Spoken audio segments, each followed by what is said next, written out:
Chapter 748.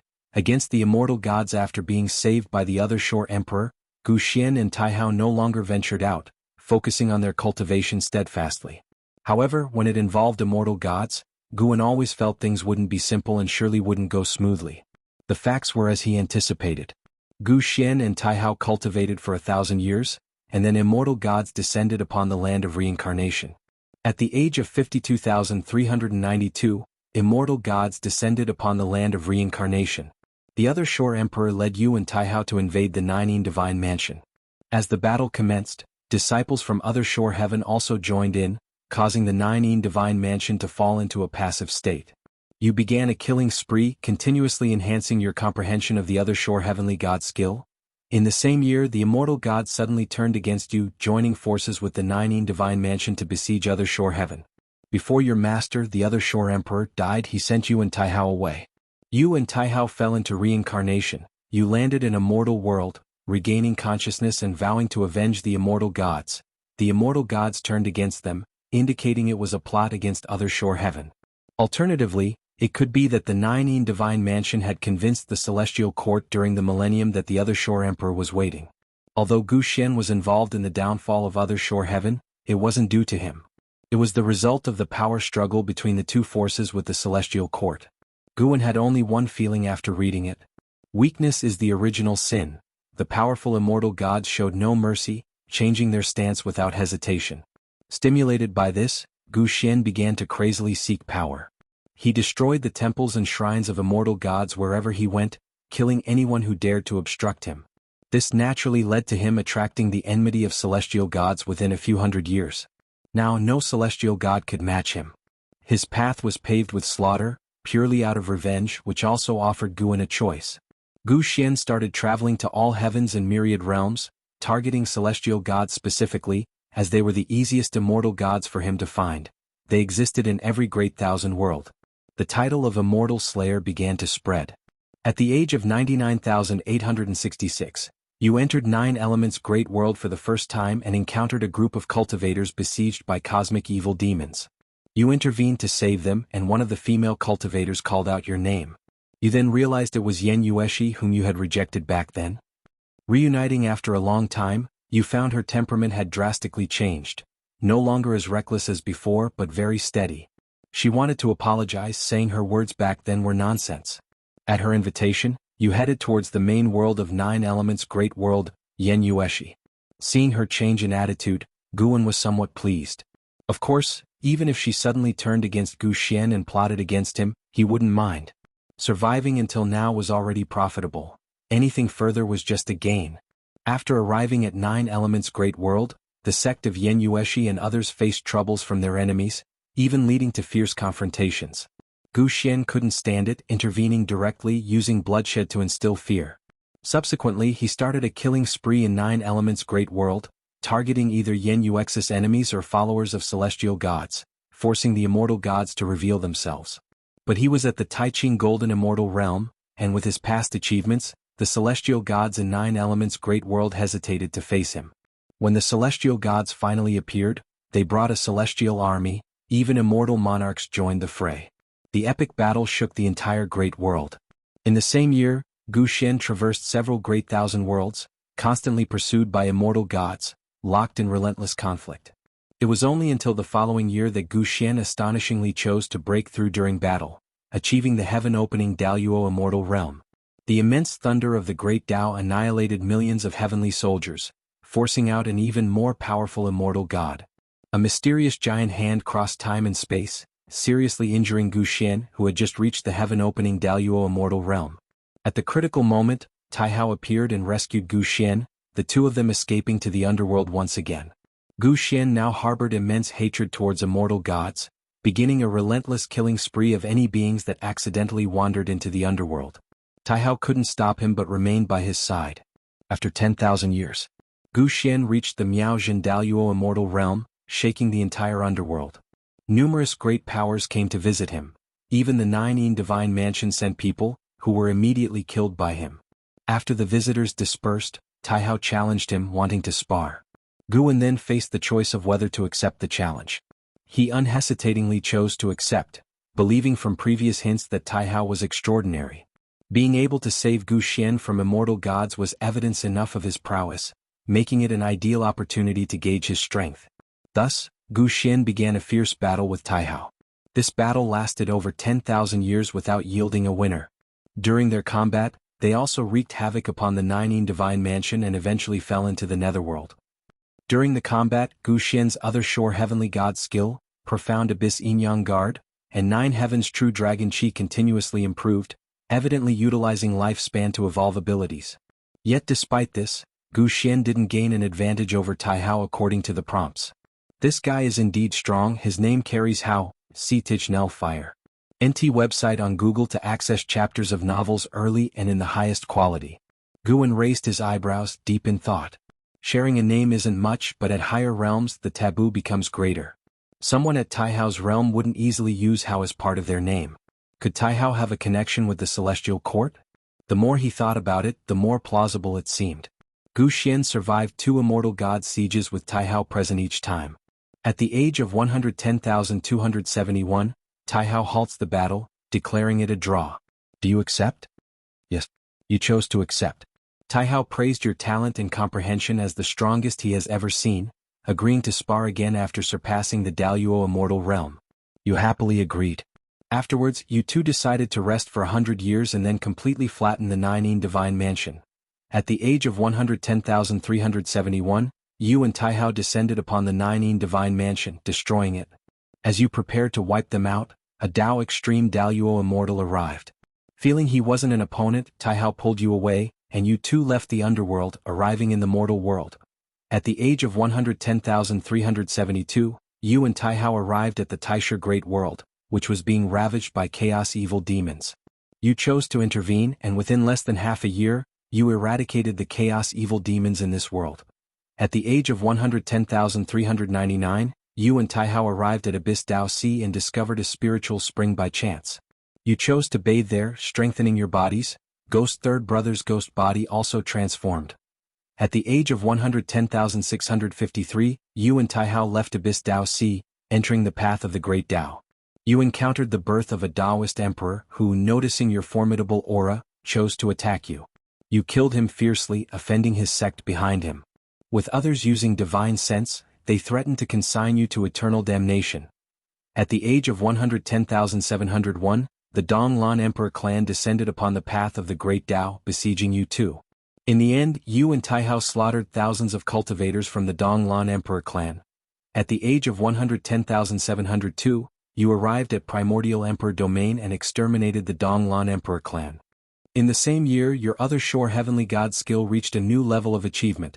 If you find any errors, ads pop up, ads redirect, broken links, non-standard content, etc.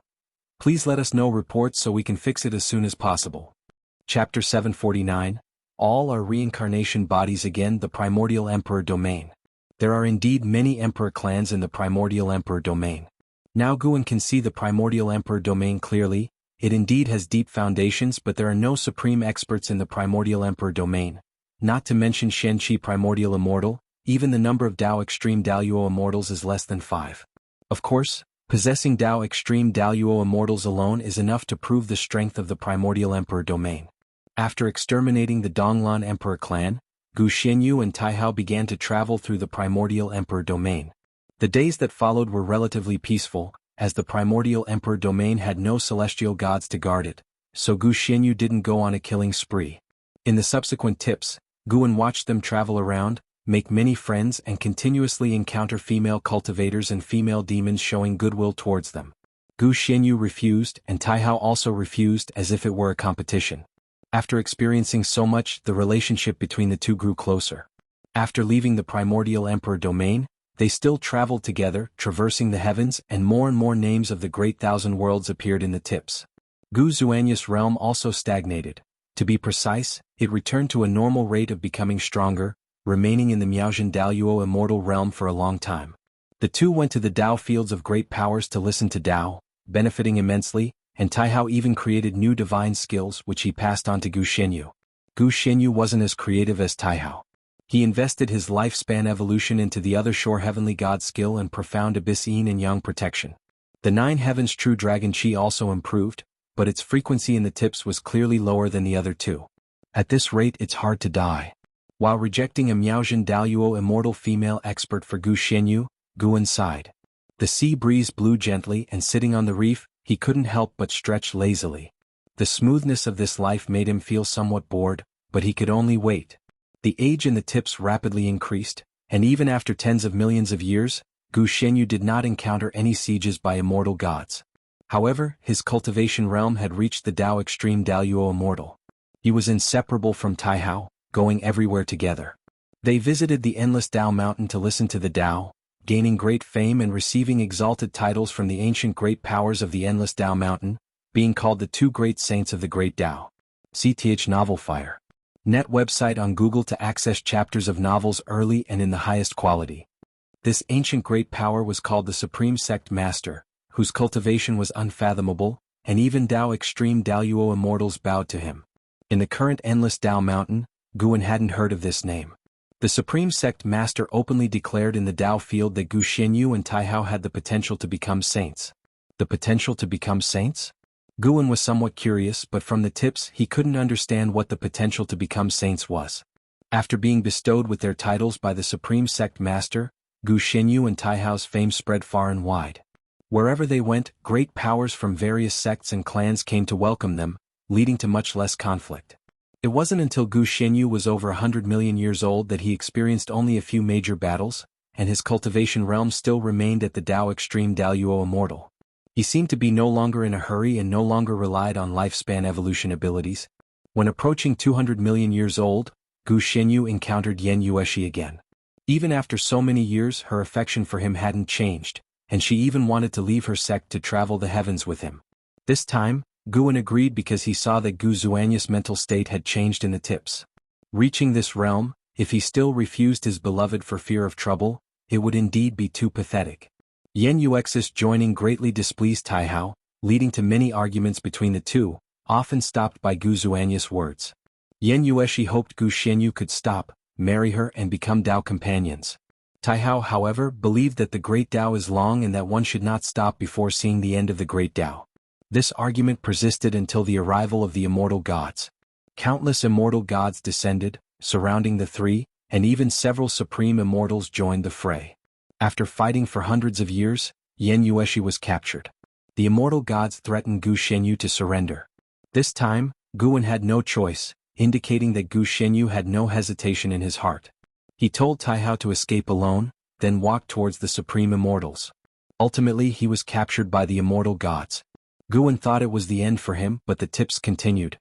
He was brought to the celestial court, where a celestial Dao venerable ordered him to be thrown into the heavenly prison. He began meditating and seeking enlightenment in the heavenly prison. During this time many immortal gods came to recruit him, some for the Son of Heaven, others for the celestial Dao venerable, but Guan refused them all.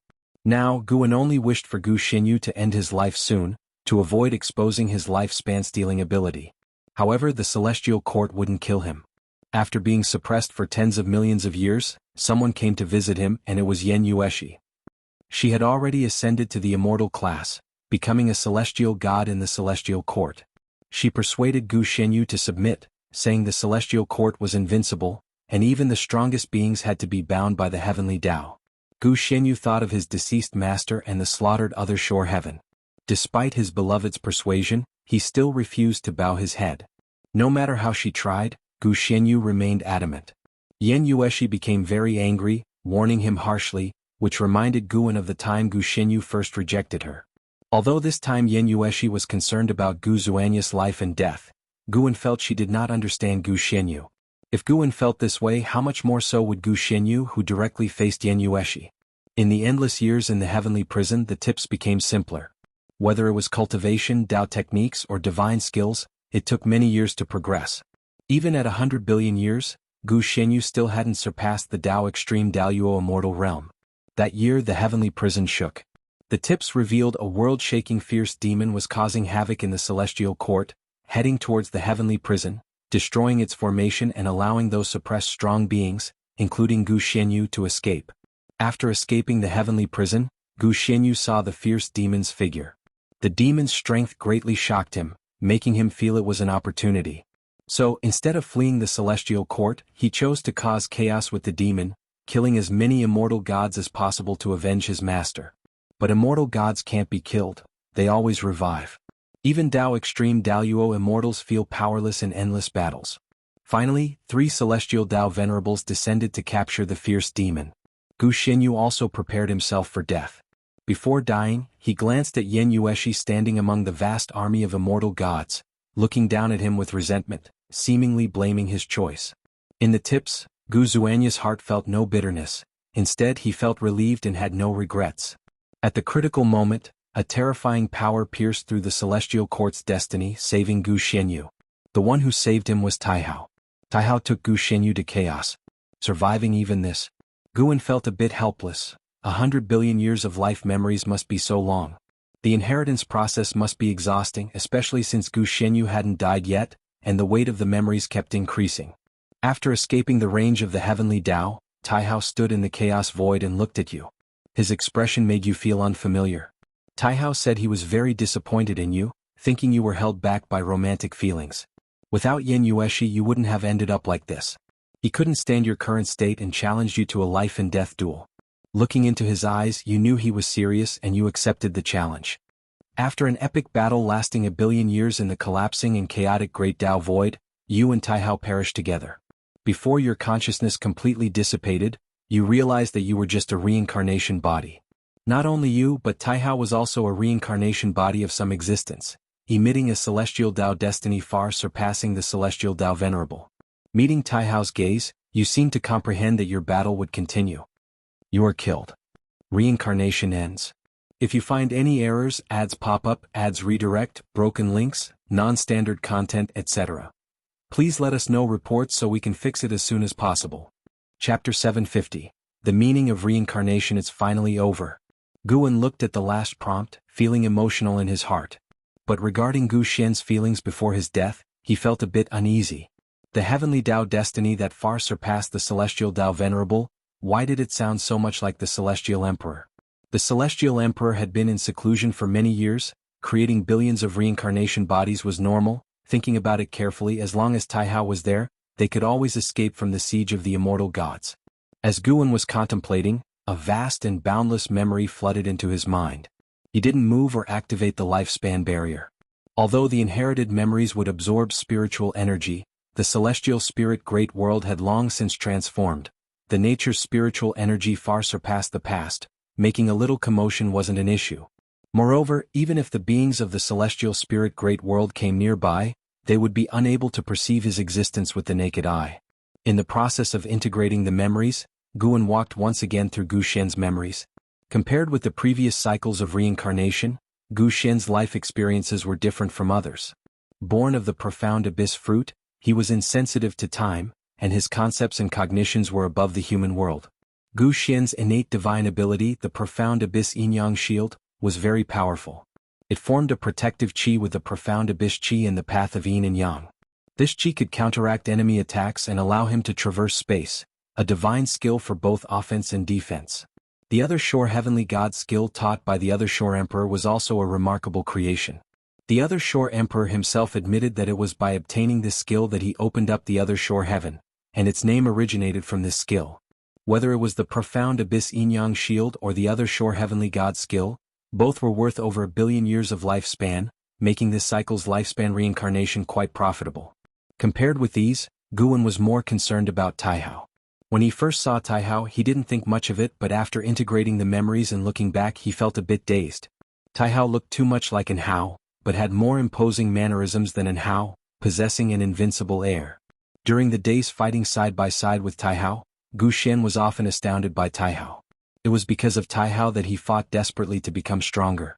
However, no matter how many years of lifespan he invested in his evolution, Taihao always remained unfathomable. Their first confrontation ended in a draw, but Guan felt that Taihao had deliberately held back, fearing that he would be discouraged. The final battle, though, forced Taihao to go all out, and it was undeniable that Taihao was exceedingly strong. Even though it was the 9 Heavens' true dragon Qi, Gu Xian's achievements were far inferior to Taihao's. Even as Guan looked back now, he felt that Taihao's strength at that time was unimaginable. within the Dao Extreme Daluo Immortal Realm, it was hard to imagine anyone defeating him. This further confirmed to him that Taihao was indeed the Celestial Emperor's reincarnation body. Getting entangled with the Celestial Emperor was not a good thing, but the lifespan reincarnation could isolate cause and effect. If the Celestial Emperor could deduce his existence, he would have already found him, considering that Gu Xian and Taihao were in the past. Wait a minute. Could it be the Celestial Emperor's means that brought in Hao before him? No, if that was the case, the Celestial Emperor could have appeared long ago. Moreover, and Hao had gone through many twists and turns before appearing to him. He was handed over to the Celestial Spirit Immortal Venerable by Emperor Ziwei, and then brought to the Celestial Spirit Great World by the Celestial Spirit Immortal Venerable. If the Celestial Emperor was behind the scheme, why go to such trouble? Guan felt that his ability to manipulate lifespan was very strong and that it likely had greater causal power than the Celestial Emperor's. He did not dwell on this issue because no matter what, the events had already transpired, and his past within Hao could not be erased. Instead of agonizing over the past, it was better to think about the future. Gu Xian's life gave him many insights. So many great powers made the great Tao of all heaven seem much richer. Many beings no longer existed, but their existence proved the profoundness of the great Tao of all heavens. The Supreme Sect Master, who lectured in the Endless Tao Mountain, made him feel that his cultivation level perhaps surpassed the Xianqi Primordial Immortal. In addition, during that battle in the Celestial Court, he saw the figure of a fierce demon who wreaked havoc in the Celestial Court. Although the demon's cultivation was not as high as his, it could be confirmed that the demon was definitely a Xianqi Primordial Immortal. 9 out of 10, the demon had just entered the Xianqi Primordial Immortal Realm, believing itself invincible on its path, and thus fought its way to the Celestial Court. If it didn't have such cultivation, it wouldn't have been able to break into the Celestial Court. For a powerful figure like a Dao Extreme Daluo Immortal trying to forcefully break into the Celestial Court, those Celestial Dao Venerables, Supreme Immortals would definitely intervene, never giving the Dao Extreme Daluo Immortal the chance to break in. Of course, even if a Dao Extreme Daluo Immortal couldn't break in, escaping while besieged by immortal gods would not be difficult. That fierce demon could have escaped, but chose to fight to the death, likely bearing a deep blood vendetta, with killing intent heavier than Gu Xian's. The posture of standing alone against billions of immortal gods left a deep impression on Guan. Guan opened his eyes, the ocean in front of him churned incessantly. In the distance, he saw the silhouettes of cultivators exploring. No one could perceive him. See the novel Fire. Net website on Google to access chapters of novels early and in the highest quality. He didn't get up immediately. Instead, he raised his right hand, and strands of black qi emerged from his palm, followed by white qi. The black and white qi intertwined, seemingly following some kind of pattern. Profound Abyss Yin-Yang Shield. This divine skill, having been continuously evolved by Gu Xian, had reached an extremely profound level. Even compared to the divine skills Guan currently mastered, it was top tier, only the absolute void eye could barely surpass it. Just mastering the other Shore Heavenly God skill and Profound Abyss Yin-Yang Shield, Gu Xian could already conquer the all heavens and myriad realms. Originally, Guan planned to undergo more lifespan reincarnations to celebrate breaking the trillion-year lifespan mark, but just Gu Xian's life made him feel pained. He didn't want to undergo lifespan reincarnation again. He decided to rest for a few million years first. Guan stood up and walked towards the Taoist field of the beginningless.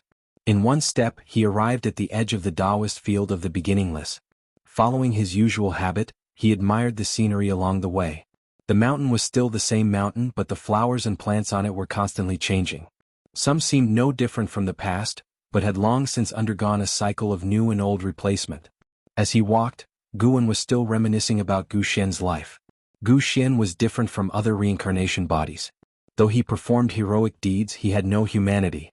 He resembled an immortal, thinking differently from the mortal spirits. When faced with Yen Yuex's persuasion, he could decisively sever his emotions. He didn't fear hardship or loneliness, always determined to accomplish what he believed in. Compared to personal gain, he cared about his own path and the meaning of his existence. Seeking revenge against the immortal gods, aside from obsession, was also to find his own value.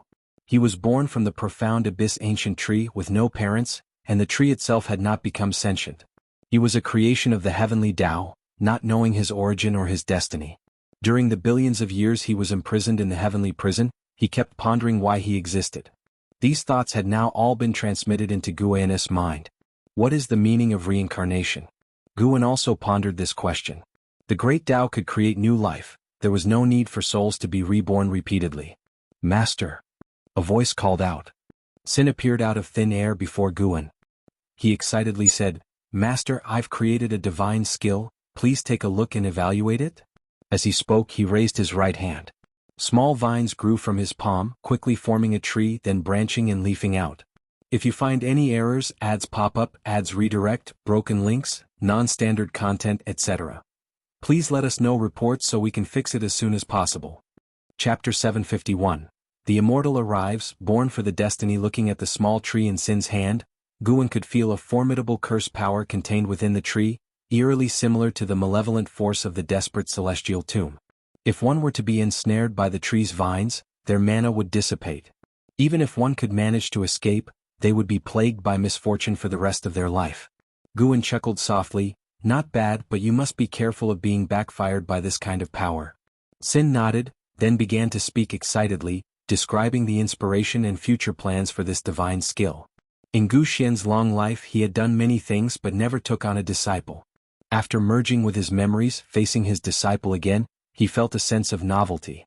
As he regarded Sin, he suddenly understood the meaning of reincarnation. To the great Tao, reincarnation was of little help, but to those beings with regrets in their hearts, reincarnation was hope. The existence of the path of reincarnation made the world constructed by the great Tao not just one of birth and destruction. Having figured this out, Guan no longer dwelled on the matter. Compared to such questions, there were many other things worth pondering. What shall I do tomorrow? Should I listen to music or indulge in wine and pleasure? Never mind, I'll combine both. In the darkness, a figure appeared out of thin air, his entire body shining with the strong light of the heavenly Tao, clad in heavy silver armor and wrapped in a long golden scarf, looking extraordinarily divine. He lowered his eyes, his expression cold and indifferent, and within his eyes, specks of starlight appeared, seemingly containing two universes. Indeed, full of life, but alas, everything shall be reshaped. The happiness, pain, hatred, and hope you now possess will become meaningless, yet seeing the presence of immortal gods in one's lifetime is fortunate enough, a life not lived in vain.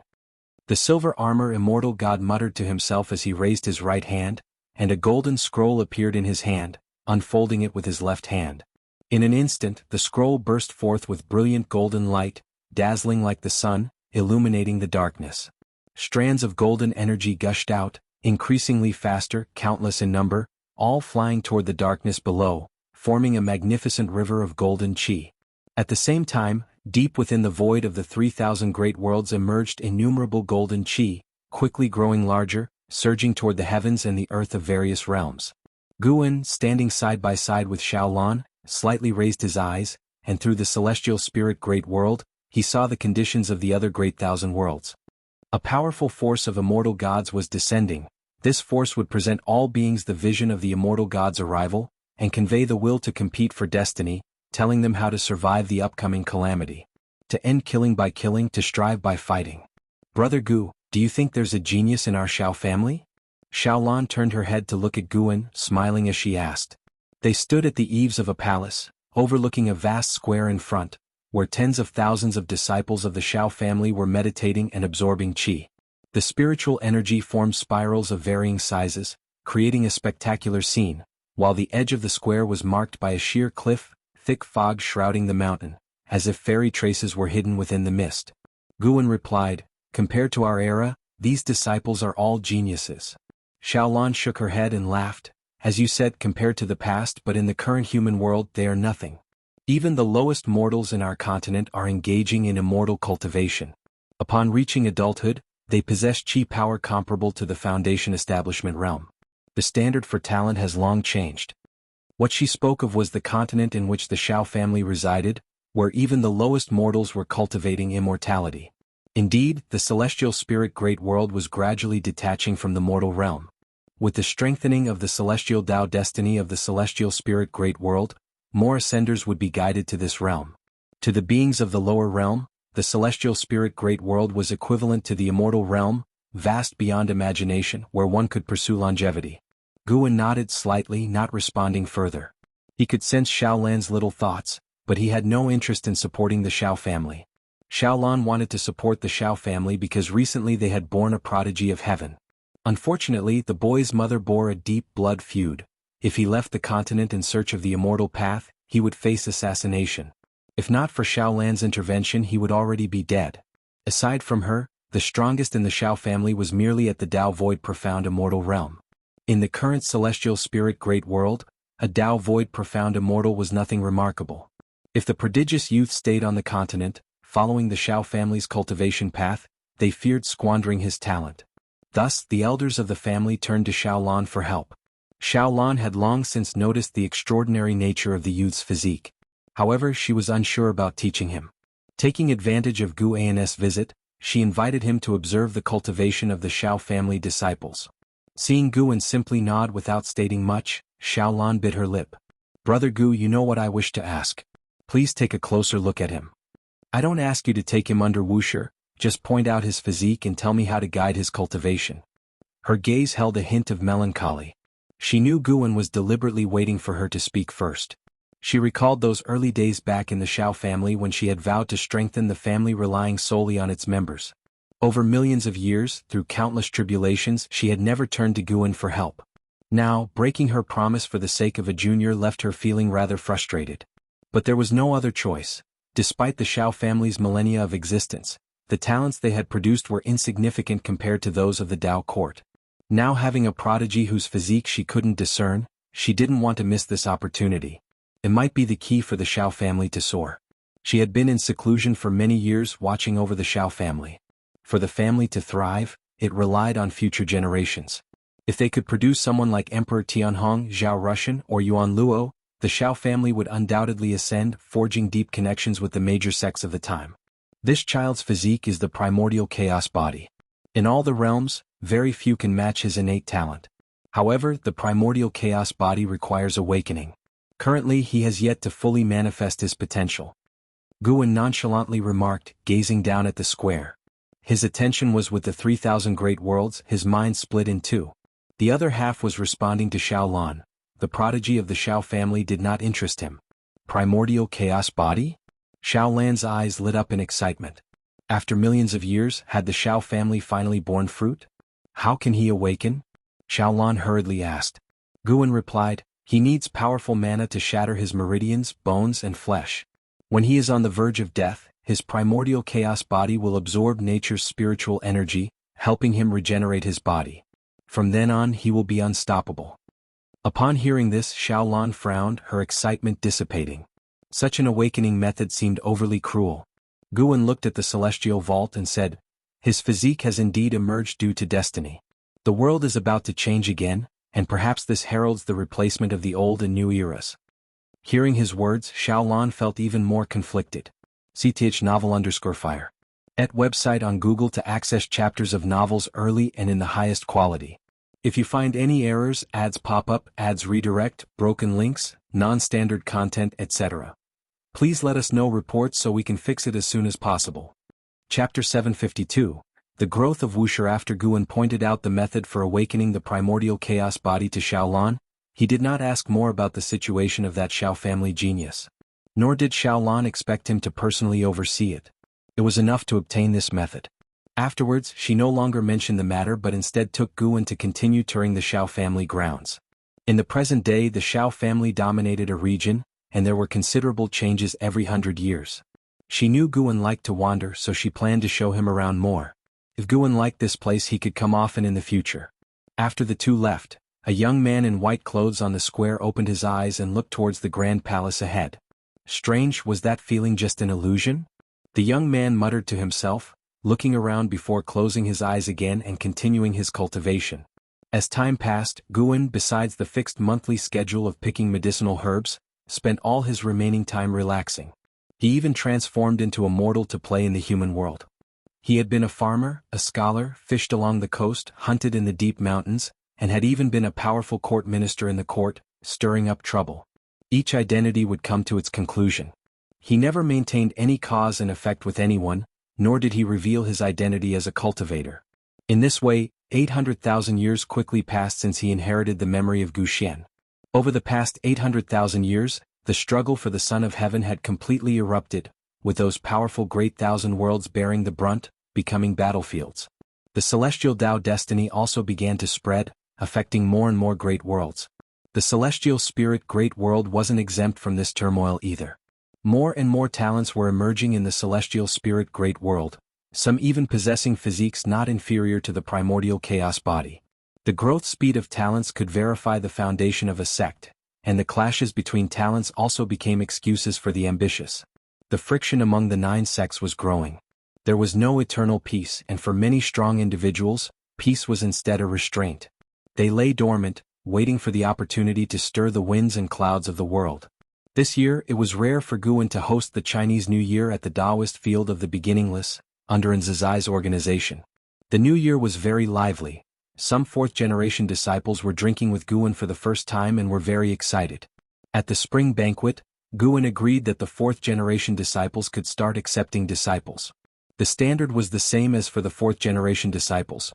They could only accept 1 disciple. The 4th-generation disciples could then accept a 2nd disciple, which made the disciples even happier. They were filled with emotions for the Beginningless and naturally hoped it would grow stronger. Beneath the Beginningless was the 9-spirit continent, a land rich in people and resources. With a call to arms, many would kneel before the dojo. The Beginningless didn't lack sources of talent, but it lacked Guan's approval. As evening approached, Guan swayed the wine jug, gazing at the sunset. His eyes reflected an earth-shattering battle, one great thousand world invading another. Continuous streams of living beings crossed the void, never stopping even if they were torn to pieces. Sarthan Fire. Et website on Google to access chapters of novels early and in the highest quality. Master, I've written a roster recording all the disciples. Would you like to take a look? An Exang came to Guan's side and asked softly.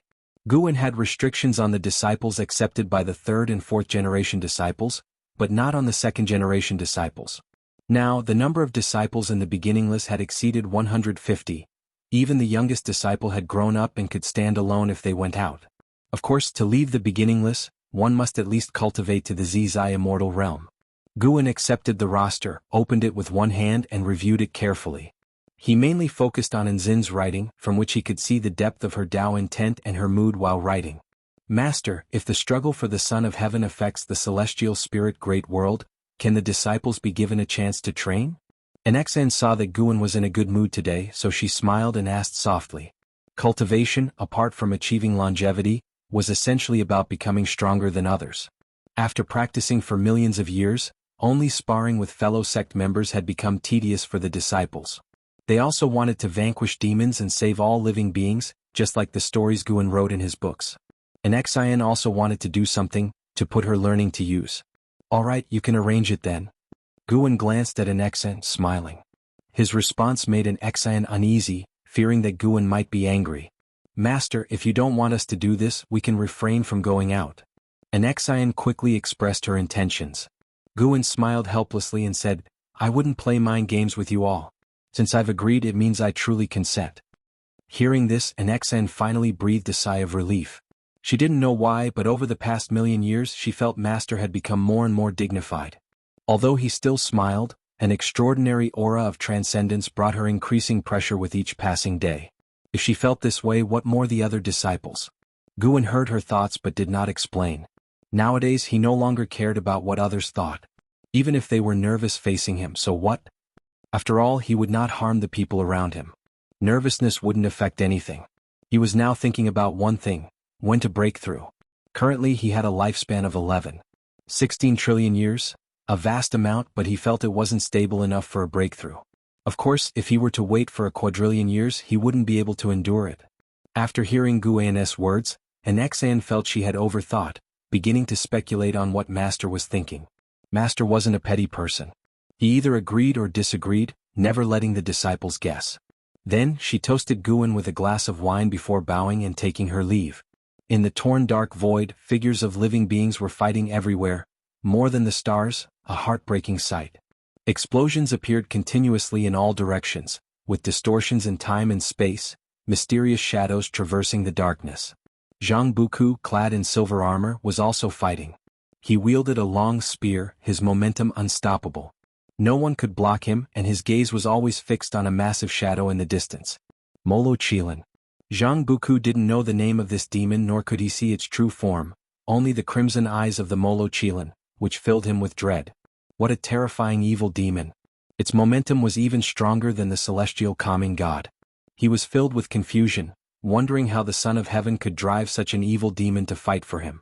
Did the celestial court not intervene? Although he was a heavenly soldier with the status of an immortal god, he didn't even have the qualification to step into the celestial court. Sometimes thinking about it made him feel bitter. But after the bitterness came an even greater fighting spirit. He must ascend the heavenly ascension stairs. He must go to the celestial court. Zhang Buku's eyes grew determined as he cast aside his inner distractions and charged towards the Molo Chilan. The struggle for the Son of Heaven had begun. Their task was to seize this great thousand world. As pioneers they could not retreat. The celestial court's destiny kept them immortal. Since they wouldn't die, even if the opponent was strong, he would fight fearlessly. Many heavenly soldiers had the same thought, all striving to slay the Molo Chilan. In the exceedingly distant void, atop the gigantic Molo Chilan's head stood a man in black. He crossed his arms over his chest, his face coldly arrogant. He looked down at the heavenly soldiers charging toward him with contempt in his eyes. If you find any errors, ads pop up, ads redirect, broken links, non-standard content, etc., please let us know reports so we can fix it as soon as possible. Chapter 753, The Crazy Immortal. The immortal gods of the celestial court are truly foolish and arrogant. The man in black muttered in a low voice. He raised his right hand and reached forward into the air as if it were a dragon's claw. With a wave, a vast expanse of black energy surged forward, sweeping relentlessly. Within the rolling black mist emerged countless figures clad in black armor, strikingly similar to the heavenly soldiers, but entirely black. As soon as this dark heavenly army emerged, their terrifying murderous intent shook the entire battlefield, drawing innumerable creatures to turn their heads and look. On this void battlefield, apart from the heavenly soldiers and evil demons, there were more Taoists from the two great worlds from all races, making it extremely chaotic. The battlefield was vast and impossible to judge with the naked eye, yet even so, this dark heavenly army made all beings feel a sense of dread. All heavenly soldiers, follow me and kill. The loud shout of the celestial calming god rang out. As soon as the words fell, tens of thousands of heavenly soldiers shouted in unison. The celestial Tao destiny within them fully erupted, wrapping around them like true sunfire, increasing their momentum dramatically. At this moment, at the edge of the void, Fang Xian and the 6 others who had sworn brotherhood with the Blood Prison Great Saint were also fighting fiercely, and from afar, they were all shocked and alarmed. Brother, such a battlefield is not something we can meddle in. These people and those heavenly soldiers, they are simply insane. Heavenly soldiers are immortal and naturally fearless. Those people are fighting desperately for immortal fate. If second brother were here, he would definitely also fight desperately. Fang Xian listened to his brother's words without a sound. They kept their distance from each other, seemingly fighting individually, but actually cooperating, full of tacit understanding. Fang Xian's heart was also restless, hesitating whether to retreat. Search * The Oval Fire. Et website on Google to access chapters of novels early and in the highest quality. He remembered that heavenly army who had previously captured them. If it hadn't been for the intervention of the supporting Tao Sword Venerable, the consequences would have been unimaginable. Although these heavenly soldiers were not a match for the supporting Tao Sword Venerable, their own strength was very formidable. But such a powerful heavenly army seemed like challengers on this void battlefield. Fang Xian gazed at the terrifying figure of the demonic Chilan, filled with dread and curiosity. Fight at the edge, do not approach. Fang Xian said, and the other 5 naturally had no objections. Unlike the warring factions, they had not decided to join any faction of the Son of Heaven. They came to observe the situation first, only to be entangled by a group of madmen upon arrival. These beings did not know them nor felt the same destiny, directly treating them as enemies.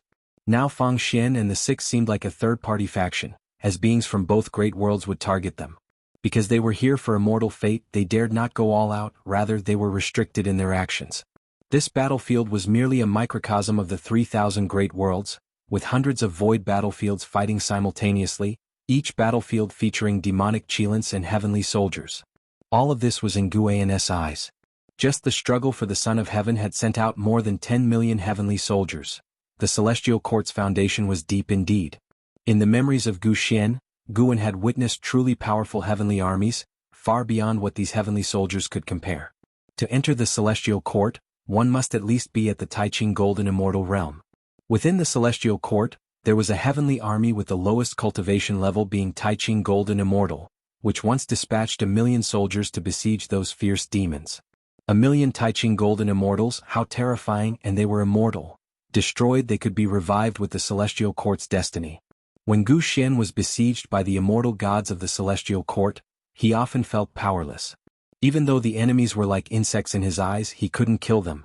Over time, these insects posed a great nuisance to him, and moreover, the Celestial Court did not only send heavenly soldiers to besiege him.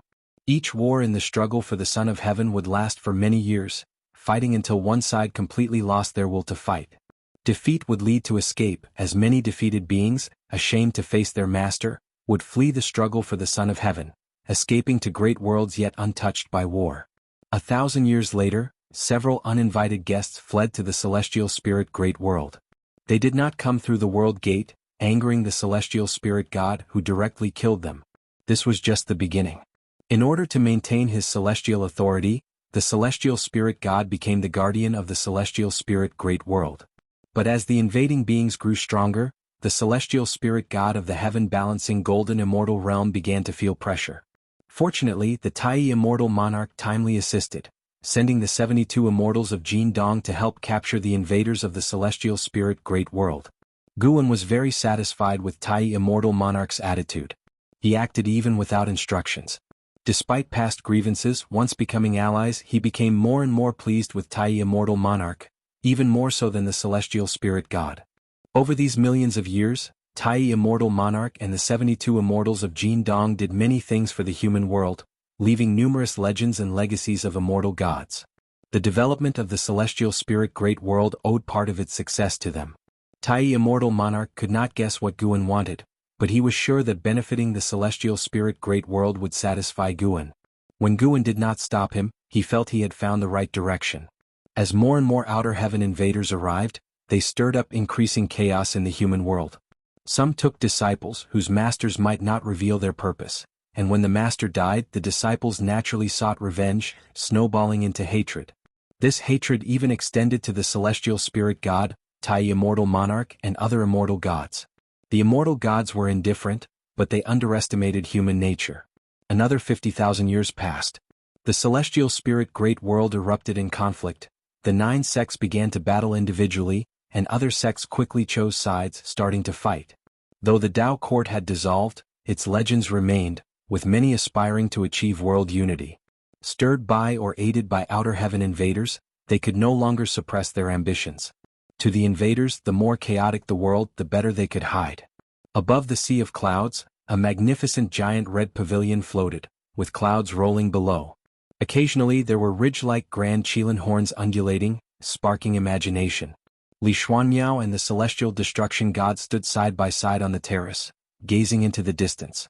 The Celestial Destruction God still wore divine armor, sharp and imposing, while Li Xuanmiao exhibited the transcendence of an enlightened immortal. This struggle for the Son of Heaven affects the 3,000 great worlds. Is it really all right? Li Xuanmiao asked, his eyes seeing the chaos in the 3,000 great worlds. The struggle for the Son of Heaven was far more terrifying than he imagined. What baffled him most was that the Celestial Court was unconcerned with the situation of the 3,000 great worlds. The immortal gods cared more about their own cultivation and were more vigilant about whether strong realms beyond the 3,000 great worlds had offensive intentions. I have heard that the Celestial Tao Venerable possesses divine skills to create the 3,000 great worlds. Even if they annihilated, the Supreme would recreate them. The 3,000 great worlds are dispensable to the Celestial Court. The Celestial Destruction God said emotionlessly. Li Xuanmiao turned his head towards him and asked, if that's the case, why create the 3,000 great worlds? The Celestial Destruction God answered, because the 3,000 great worlds are established by the Great Tao. If missing, the power of the Great Tao would fill the void, affecting Celestial Tao destiny. Moreover, the Celestial Court needs all living beings worship to enhance destiny. If you find any errors, ads pop up, ads redirect, broken links, non-standard content, etc., please let us know reports so we can fix it as soon as possible. Chapter 754. The Inevitable Conclusion. The Celestial Destruction God's response made profound mystery think of many possibilities, and he began to suspect Heavenly Tao itself. The two fell into silence, each lost in thought. The enormous red pavilion continued its journey, the mysterious ridged armor below subtly visible through the clouds, with a low thunder-like breathing sound faintly heard. Alright, don't overthink it. You are already an immortal god and should no longer view problems from a mortal's perspective. Excessive compassion will only harm you. The celestial court has celestial rules. If you stay in the celestial court long enough, you'll realize that all your current concerns are meaningless. The celestial destruction god spoke. Although his immortal position was one rank lower than Profound Mystery, their relationship was very amiable, and Profound Mystery did not require him to be overly formal in private. Profound Mystery nodded and said, "Perhaps I really do need to adjust my mindset." Saying this, he still felt a deep dissatisfaction with the immortal gods. The reason he had followed Guan initially was that he believed Guan to be an immortal god. Later, real immortal gods appeared, but they were not like he had imagined. The true protector of all living beings was Guan. When he arrived at the celestial court, he held on to a faint hope that the celestial court internally would be compassionate towards all living beings, but that turned out not to be the case. In the celestial court, let alone compassion for mortal spirits, if he didn't initiate, not a single immortal god would mention the 3,000 great worlds. He heard more about Primordial Emperor Domain, Misty Immortal Court, Endless Tao Mountain, Abyss Tao Sea and other great Tao realms. The different levels made it difficult for Profound Mystery to adapt. The 3,000 great worlds had so little presence. How could he not feel disheartened? This struggle for the Son of Heaven is likely to last many years. It is said that the cultivation levels of the two sons of heaven are roughly the same, and now they are both in seclusion. No matter which side gains the upper hand, they will eventually face off against each other. The more destiny their camps accumulate, beyond showcasing their talents, it also boosts their own destiny. Once the sons of heaven take action, the 3,000 great worlds are destined to turn to ashes. The celestial destruction god spoke softly and then paused before saying, "With the divine venerables around, the struggle for the Son of Heaven should not involve us. You can rest easy." CTH Novel Fire. Net website on Google to access chapters of novels early and in the highest quality. Profound Mystery shook his head and said, "I'm not afraid of trouble. Never mind, let's not talk about this anymore. I heard the quota for the 100,000 stars has been opened. Are you really going to try?" The celestial destruction god nodded and said, "I managed to transfer from under the god of destruction to under the divine venerable. I must now complete the transformation of my divine authority. The stars are good. It allows for peaceful cultivation and easier access to the great Tao." Profound Mystery, being an immortal monarch, had yet to secure a specific immortal authority. However, he was not worried because his master, the radiant divine venerable, had already made arrangements for him. Now, apart from cultivation, he represented his master, walking through the heavenly realm, using his master's name to acquaint himself with various immortal gods. The two began discussing their upcoming travels. The immortal palace they were visiting also had significant backing, and even the celestial destruction god looked forward to this trip. He benefited from Profound Mystery's influence. This kind of visit wasn't just for conversation. They would either get to hear the Tao or receive the other's bounty. Not only did various immortal gods respect the radiant divine venerable, but they also had high hopes for Profound Mystery's future. Anyone who could pass the heavenly Taoist test and ascend had boundless potential. The test imposed by the heavenly Tao was a battle between mortal spirits and immortal gods, its difficulty nearly impossible to overcome. Despite the celestial court owning countless universes, those who could ascend like Profound Mystery were few and far between. Many relied on connections with immortal gods for selection to immortality. A day in heaven is a year on earth, and conflicts in the 3,000 great worlds were rapidly evolving. Another 10,000 years passed, and there was no pure land left in the 3,000 great worlds, filled everywhere with slaughter and war. This year, in the celestial spirit great world, sects were contending for supremacy externally, while evil demons invaded from outside. Even the celestial spirit god guarding the world gate experienced defeat. Disciples of Wuxia began to emerge, rescuing the suffering beings. In the imperial palace on the Tai Tsang continent, Guan was playing chess with Li Xiandao. The weather was cool and a gentle breeze stroked their hair. At this moment, Li Xiandao frowned deeply, pondering. Guan casually waved a folding fan in one hand and held a teacup in the other, feeling utterly at ease. Even the 10 or so shooting stars streaking across the sky did not catch his attention. Li Xiandao took a deep breath and said, "I lost." He lifted his eyes to Guan, wanting to speak but hesitating. "You have something on your mind. Speak up, don't hold it in," Guan said with a smile.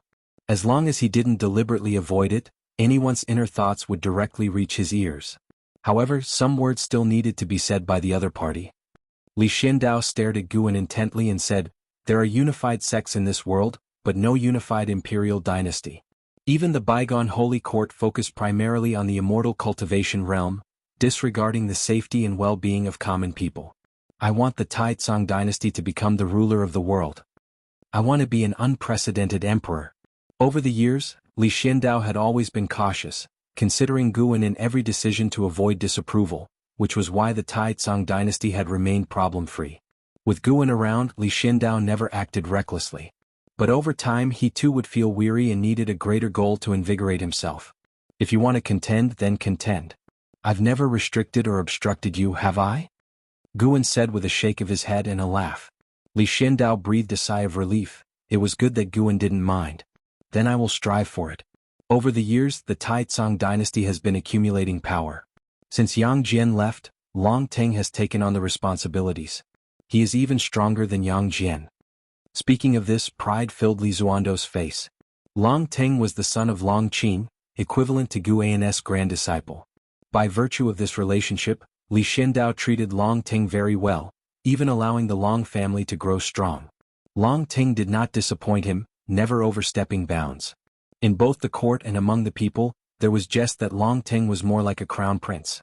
Long Teng had indeed grown significantly, achieving the title of primordial Dao Emperor in his youth. Now he had reached the cultivation level of Daoist Zhangzizai Immortal. He was the face of the Taizong dynasty, and even if he did not take action, no force dared to offend the Taizong dynasty in the surrounding seas. He had come this far with considerable help from Gu, and Long Teng's magnanimous and upright character greatly aligned with Gu An's preferences.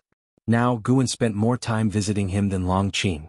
Li Xiandao was also a Daoist Zhangzizai Immortal, but he kept it well hidden. The world only knew him as a free immortal. The strength of his cultivation meant that Li Xiandao was no longer constrained by aristocratic families or sections. The Taizong dynasty truly belonged to him now. It was what he once dreamed of.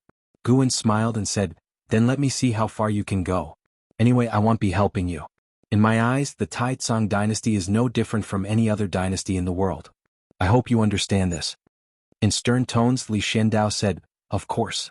How could we ask you to intervene in conquering the world? How would the world even play a part if you did?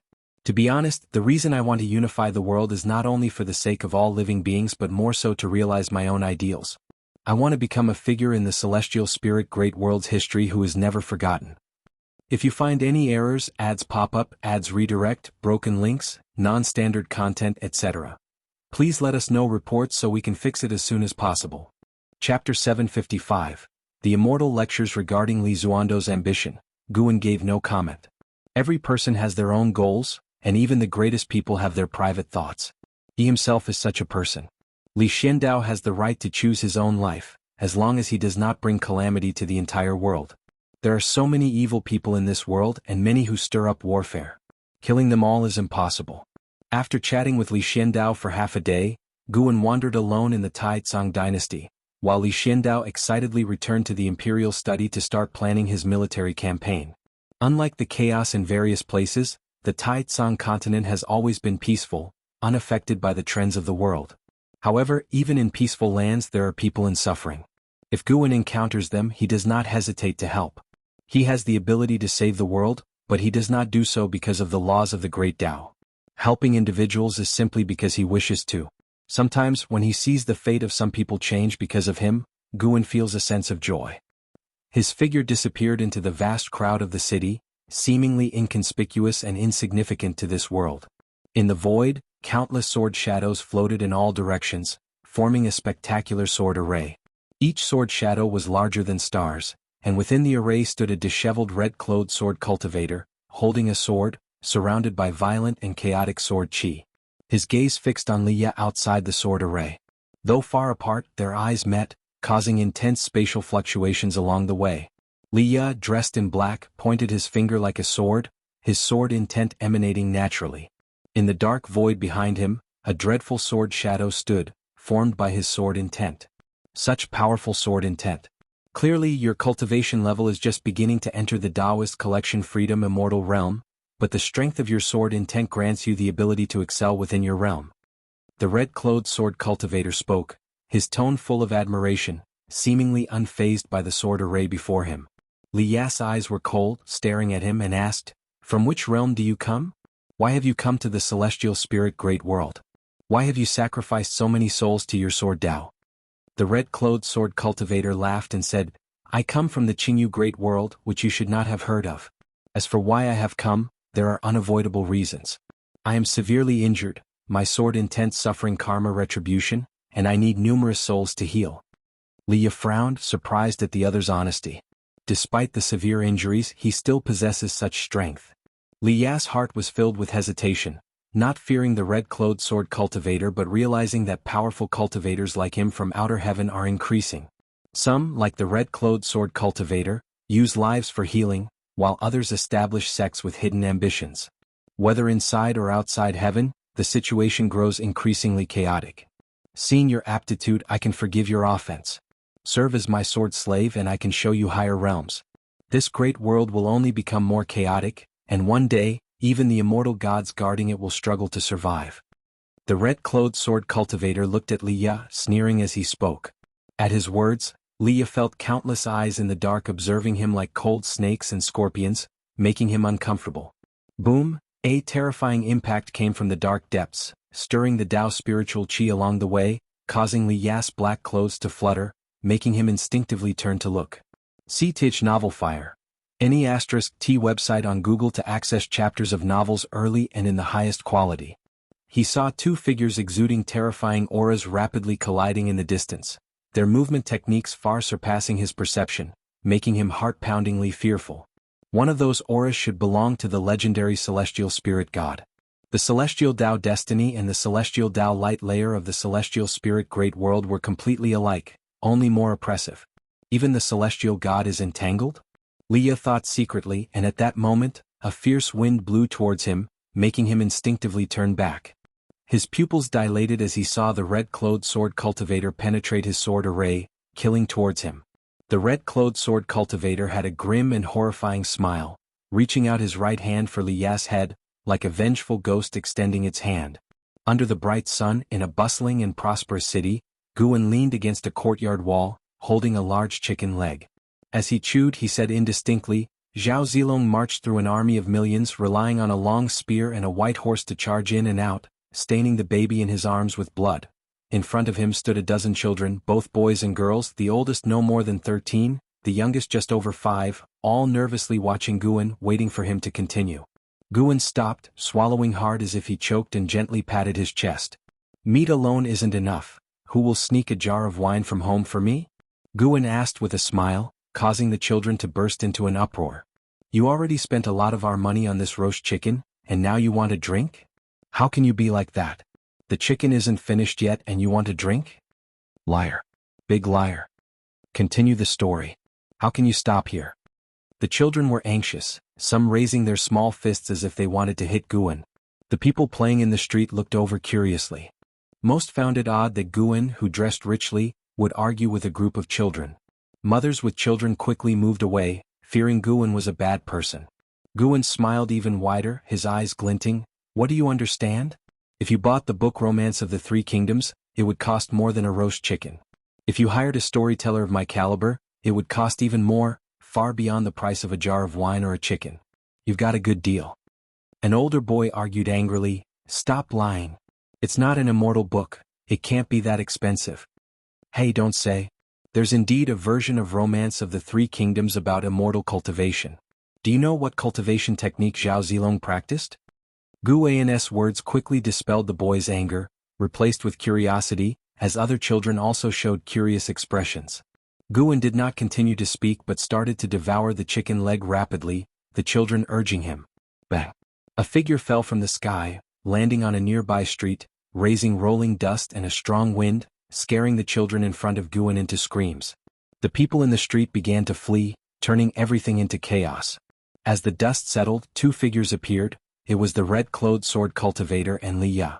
The red-clothed sword cultivator held Li Ya by the neck with one hand, raising him in the air, covered in blood and very miserable. "Still refused to submit? I've been very restrained, otherwise this city would have turned to ashes. If you don't agree, I'll extract the souls of everyone in this city before your eyes to offer as sacrifices.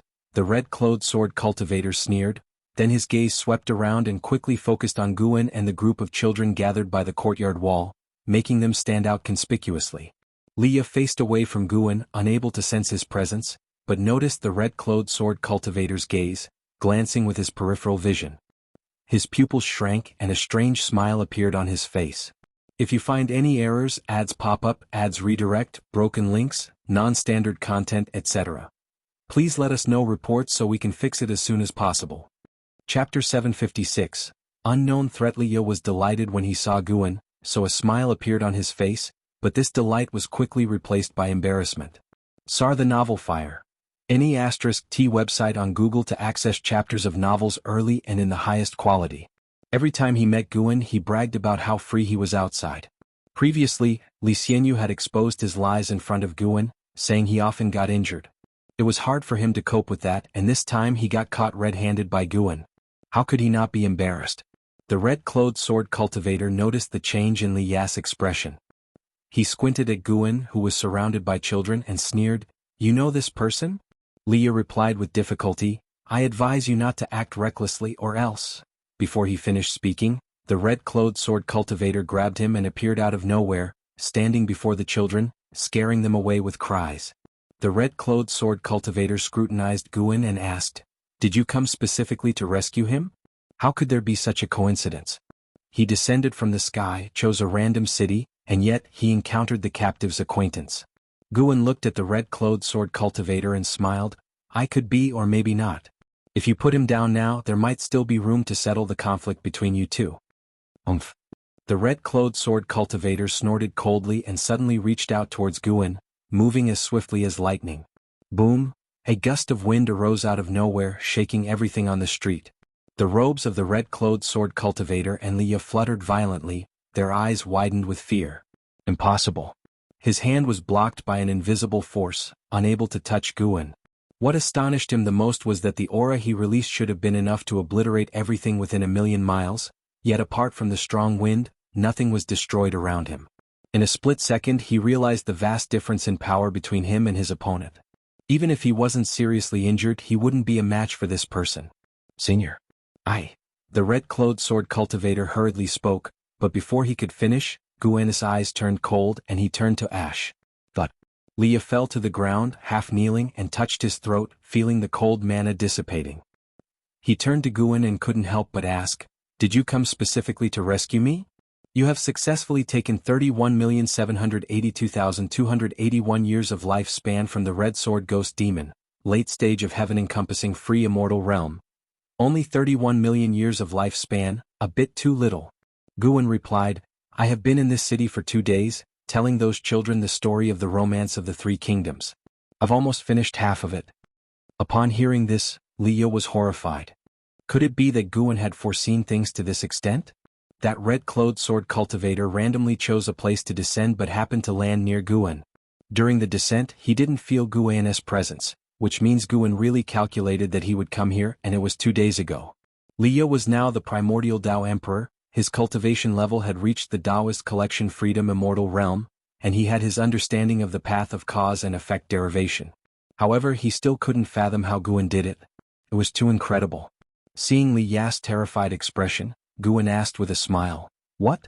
Do you want me to reveal a bit of heavenly secrets to you? Like today's calamity you will face more of in the future?" No, I don't want to know." Leah hurriedly interrupted, extremely flustered. Even so, Guan's words already left him cold. Would he face similar troubles in the future? Although he often got injured and said he didn't mind, who would want to get hurt if they could avoid it? Leah wasn't a masochist. He didn't fight to get badly injured every time. Unfortunately, his strength was inadequate. Guan changed the topic and asked, "Do you need my help to heal?" Li Ya's face turned awkward and he shook his head in refusal. "Then take your time recovering. I'm leaving." Guan said these words and disappeared from where he stood. Was it Li Ya's illusion, or did he see Guan's lips curl into a smile when he turned around? The feeling of relief from surviving was quickly replaced by embarrassment and shame, making him wish he could find a hole to crawl into. He could only try to think positively that junior brother Gu had saved him more than once and he should get used to it. Just the thought of being held by the throat and lifted into the air made his face flush with embarrassment. He didn't want to face Guan, and luckily Guan didn't stay longer. According to junior brother Gu, the world will become even more chaotic in the future. Leah thought worriedly, seemingly unable to escape the feeling of powerlessness no matter how high his cultivation level reached. The path of the great Tao was indeed long. When could he become like junior brother Gu with the ability to laugh at the world? Dust flew as Leah stood on the street, lost in thought until the presence of approaching civilians brought him back to reality, then he vanished from the spot. Rescuing Leah was just a minor episode, Guan didn't mind much. If it wasn't for this catastrophe that left Leah with no hope, he wouldn't have intervened even if Leah suffered a lot. But this incident was enough to prove that the celestial spirit great world had been forced into the struggle for the Son of Heaven. Besides hiding and creating chaos, some of the outsiders were also working for the Son of Heaven to win over the major sections. In Guan's view, the celestial spirit great world would inevitably fall into turmoil. More and more outer heaven visitors and immortal gods appeared, causing the future of the celestial spirit great world to change daily, all reflected in Guan's eyes. He saw countless outcomes in the future. Knowing all results, he could choose the destiny he was satisfied with, but for now he didn't want to intervene. As long as the celestial court didn't invade the celestial spirit great world on a large scale, other situations were just minor skirmishes. In a good mood, Guan walked through the mountains, humming a tune while observing the changes in the destiny of heaven and earth. He saw many people's hardships. Even the Tai immortal monarch and the 72 immortals of Jin Dong would fall into dire situations. On the other side, among the continuous mountains on a hillside, the 72 immortals of Jin Dong were distributed, some meditating and cultivating, some comprehending the rules of heaven and earth, others deducing the future. The purple dragon star monarch looked towards the horizon, his brows furrowed slightly. A female immortal approached him curiously and asked, "Senior brother, what are you looking at? You've been frowning for quite a while." The purple dragon star monarch softly replied, "Something is watching the celestial spirit great world. Even I cannot fully deduce its cause." The female immortal said indifferently, "Now that the struggle for the Son of Heaven has begun, even though the 3,000 great worlds are inhabited by mortal spirits, there are always some Taoists. Perhaps someone is weighing whether to hide in this world." "No, it doesn't feel like a mortal spirit." The purple dragon star monarch shook his head. These words made the female immortal feel surprised. "Not a mortal spirit? You mean a Son of Heaven has targeted the celestial spirit great world?" the female immortal asked.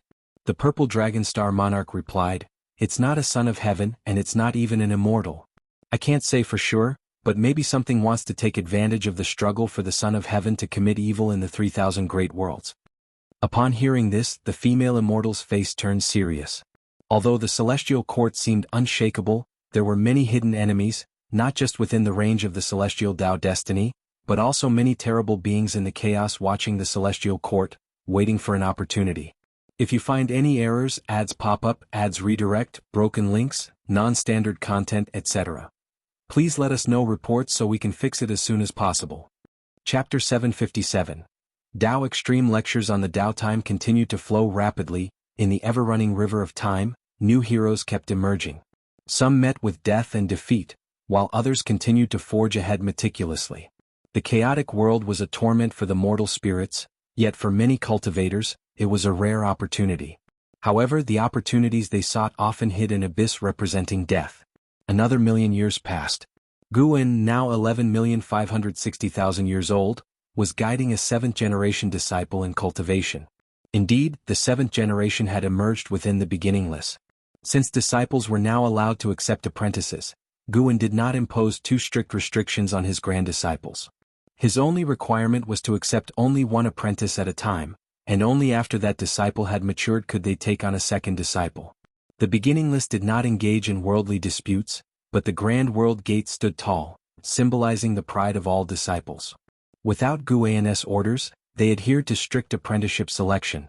They only considered those who could potentially be the first among their peers. Duanli was very excited.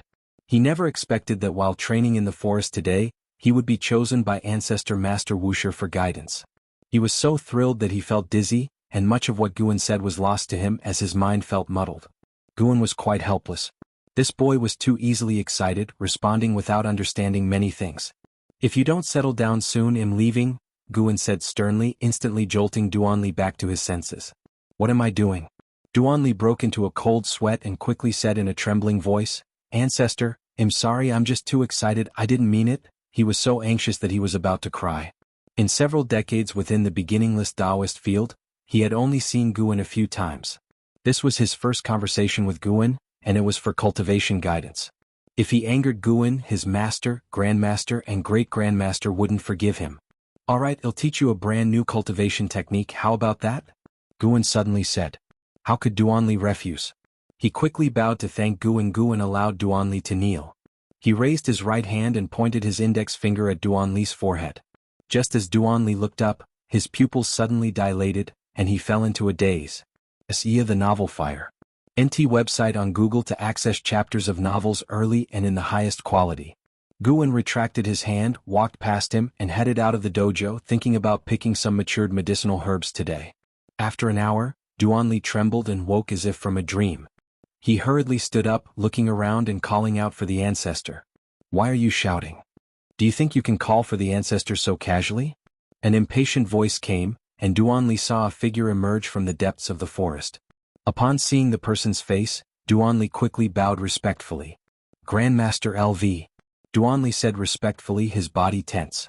LV Xian walked up to him looking displeased. "Why were you calling out for the ancestor?" Today he had some free time and wandered into this forest. He had a vague impression of Duanli, remembering him as a seventh-generation disciple, given the number of disciples within the beginningless Taoist field.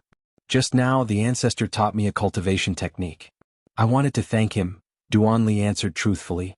There had never been any incidents of fellow disciples harming each other within the beginningless, so Duanli felt no need for caution and answered whatever his grandmaster asked. "Oh." LV Xian raised his eyebrows. He believed Duanli wouldn't lie, especially since this was the beginningless Taoist field. His master hadn't taken on new disciples for many years, let alone guided grand disciples in cultivation. Could there be something special about this boy? LV Xian scrutinized Duanli closely, making the latter very uneasy. Duanli wanted to escape, but he didn't dare offend LV Xian. LV Xian couldn't discern anything unusual about Duanli, so he casually asked, "What's the name of the cultivation technique the ancestor taught you?" His master had created many techniques, and different techniques could indicate how much his master valued this boy.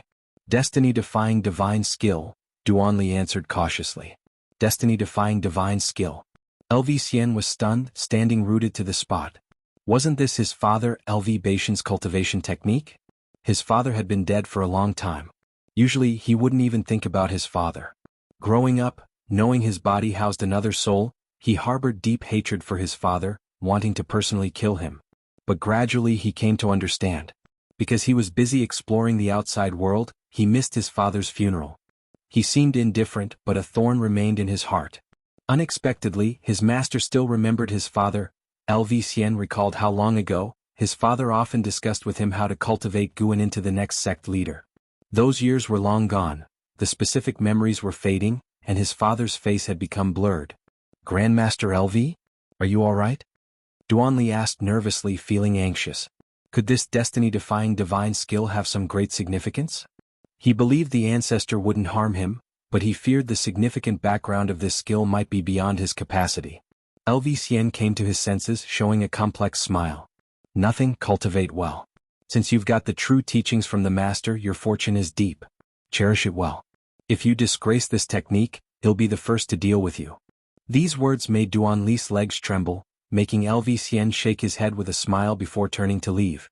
He needed to reflect on the past to avoid forgetting his origins. LV Xian suddenly understood why his master often daydreamed. Perhaps it was to recall the past, to always remember who he was.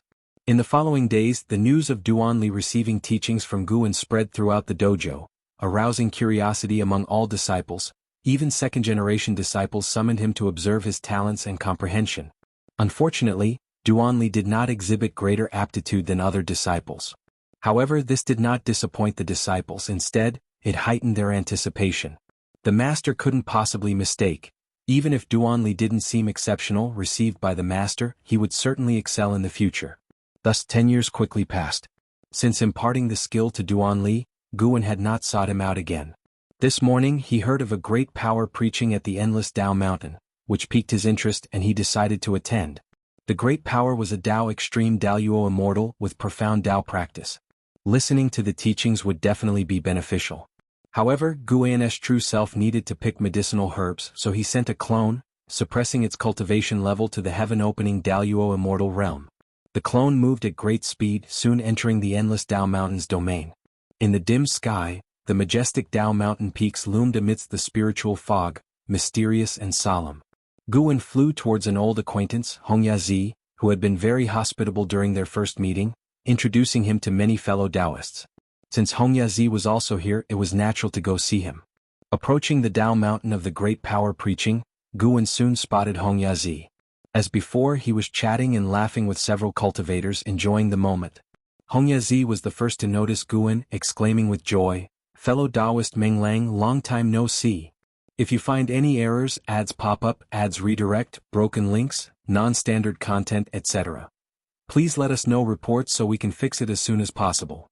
Chapter 758, Jiang Rulai Beyond the Heavenly Tao. Looking at Hongyazi, Guan smiled and nodded at him.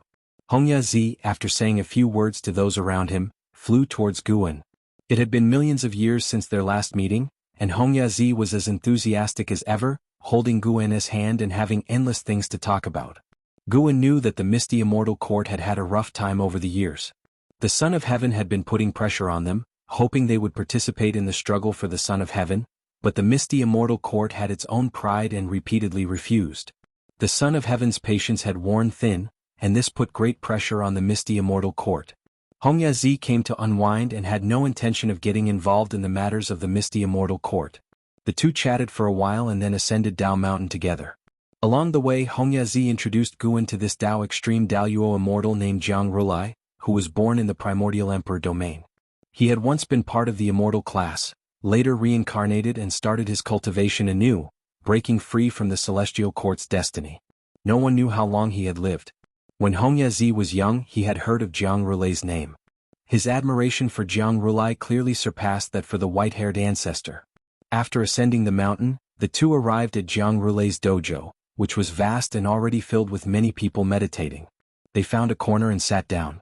Listening to Hongyazi recount Jiang Rulai's deeds, Guan looked forward to seeing Jiang Rulai even more. Although Guan's cultivation level was higher than Jiang Rulai's, he likely had not lived as long as Jiang Rulai. Even the venerable Gu Xianyu had lived through accelerated periods to achieve enlightenment, which requires the accumulation of years. Perhaps the conversation grew deeper, as Hongyazi couldn't help lamenting the misty immortal court's stance towards the celestial court. Many of their fellow immortals who had ascended urged them to submit, but if the misty immortal court became the lackeys of the Son of Heaven, their status would surely decline, unless the Son of Heaven truly became the celestial emperor. Otherwise, the path in the celestial court for the misty immortal court would only get narrower. Hongyazi couldn't understand what those fellow immortals were thinking, being so bold as to gamble the fate of the misty immortal court. Perhaps they have their reasons, Guan comforted him. Hongyazi thought the same but was still filled with dissatisfaction towards those fellow immortal gods. Time passed quickly. A full 100 years passed before Jiang Rulai descended. By then, the dojo had gathered hundreds of thousands of listeners, a grand scale with the lowest cultivation level being heaven-balancing golden immortal. Jiang Rulai was enveloped in Tao light, with only Guan able to see his true form. This person had skin like white jade, a face difficult to distinguish between male and female, with an extreme coldness between the eyebrows. Wearing a golden robe and a crown with golden horns resembling a flood dragon, he appeared like a supreme divine king descending, with a dharma aspect of the world behind him, exuding overwhelming dominance. Because of the Tao light surrounding him, other listeners could not see Jiang Rulai's true form, but this did not prevent them from being shocked by his aura. The moment Jiang Rulai appeared, the entire dojo fell silent. I have traveled through chaos and Hongmeng and gained much insight.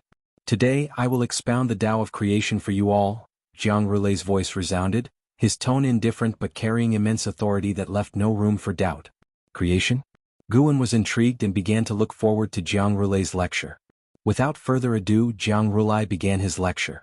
The vast Tao intent, as immense as the ocean, enveloped the entire dojo, making all the listeners feel as if they were journeying through chaos along with Jiang Rulai. Chaos was even more vast than the Tao universe, with chaotic spiritual energy surging, everything appearing bizarre and fantastical, and seeming to have immortal spirits traversing without leaving any traces.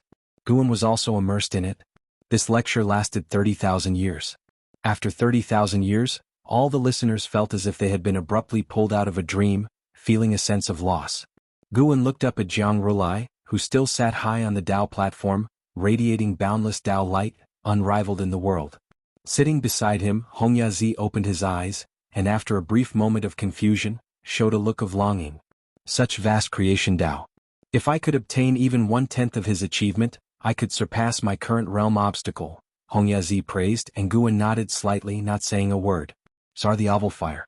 Net website on Google to access chapters of novels early and in the highest quality. He noticed that Jiang Rulai was gazing at a certain place outside Endless Tao Mountain with a serious look, seemingly on guard against something. Far away in the Taoist field of the beginningless, Guan's true self followed Jiang Rulai's gaze, crossing countless universes and arriving outside the heavenly Tao, close to the void near chaos, where a deep red mist was approaching the heavenly Tao. Guan's true self raised an eyebrow. He could sense the incredibly terrifying power within that deep red mist. It should be noted that he was now at the peak of the Shenqi primordial immortal realm. If something could make him feel threatened, it was certainly not simple. Looking towards the celestial court, as expected, a large number of immortal gods were flying towards the palace of the pole star, obviously startled by this mysterious force. Since the celestial court was already paying attention, Guan did not need to worry too much. The celestial spirit Great World was located at the edge of the 3,000 Great Worlds, not within the range of the celestial Tao destiny. For this mysterious force to threaten the celestial spirit Great World, it would first have to break through the celestial court's layer of destiny.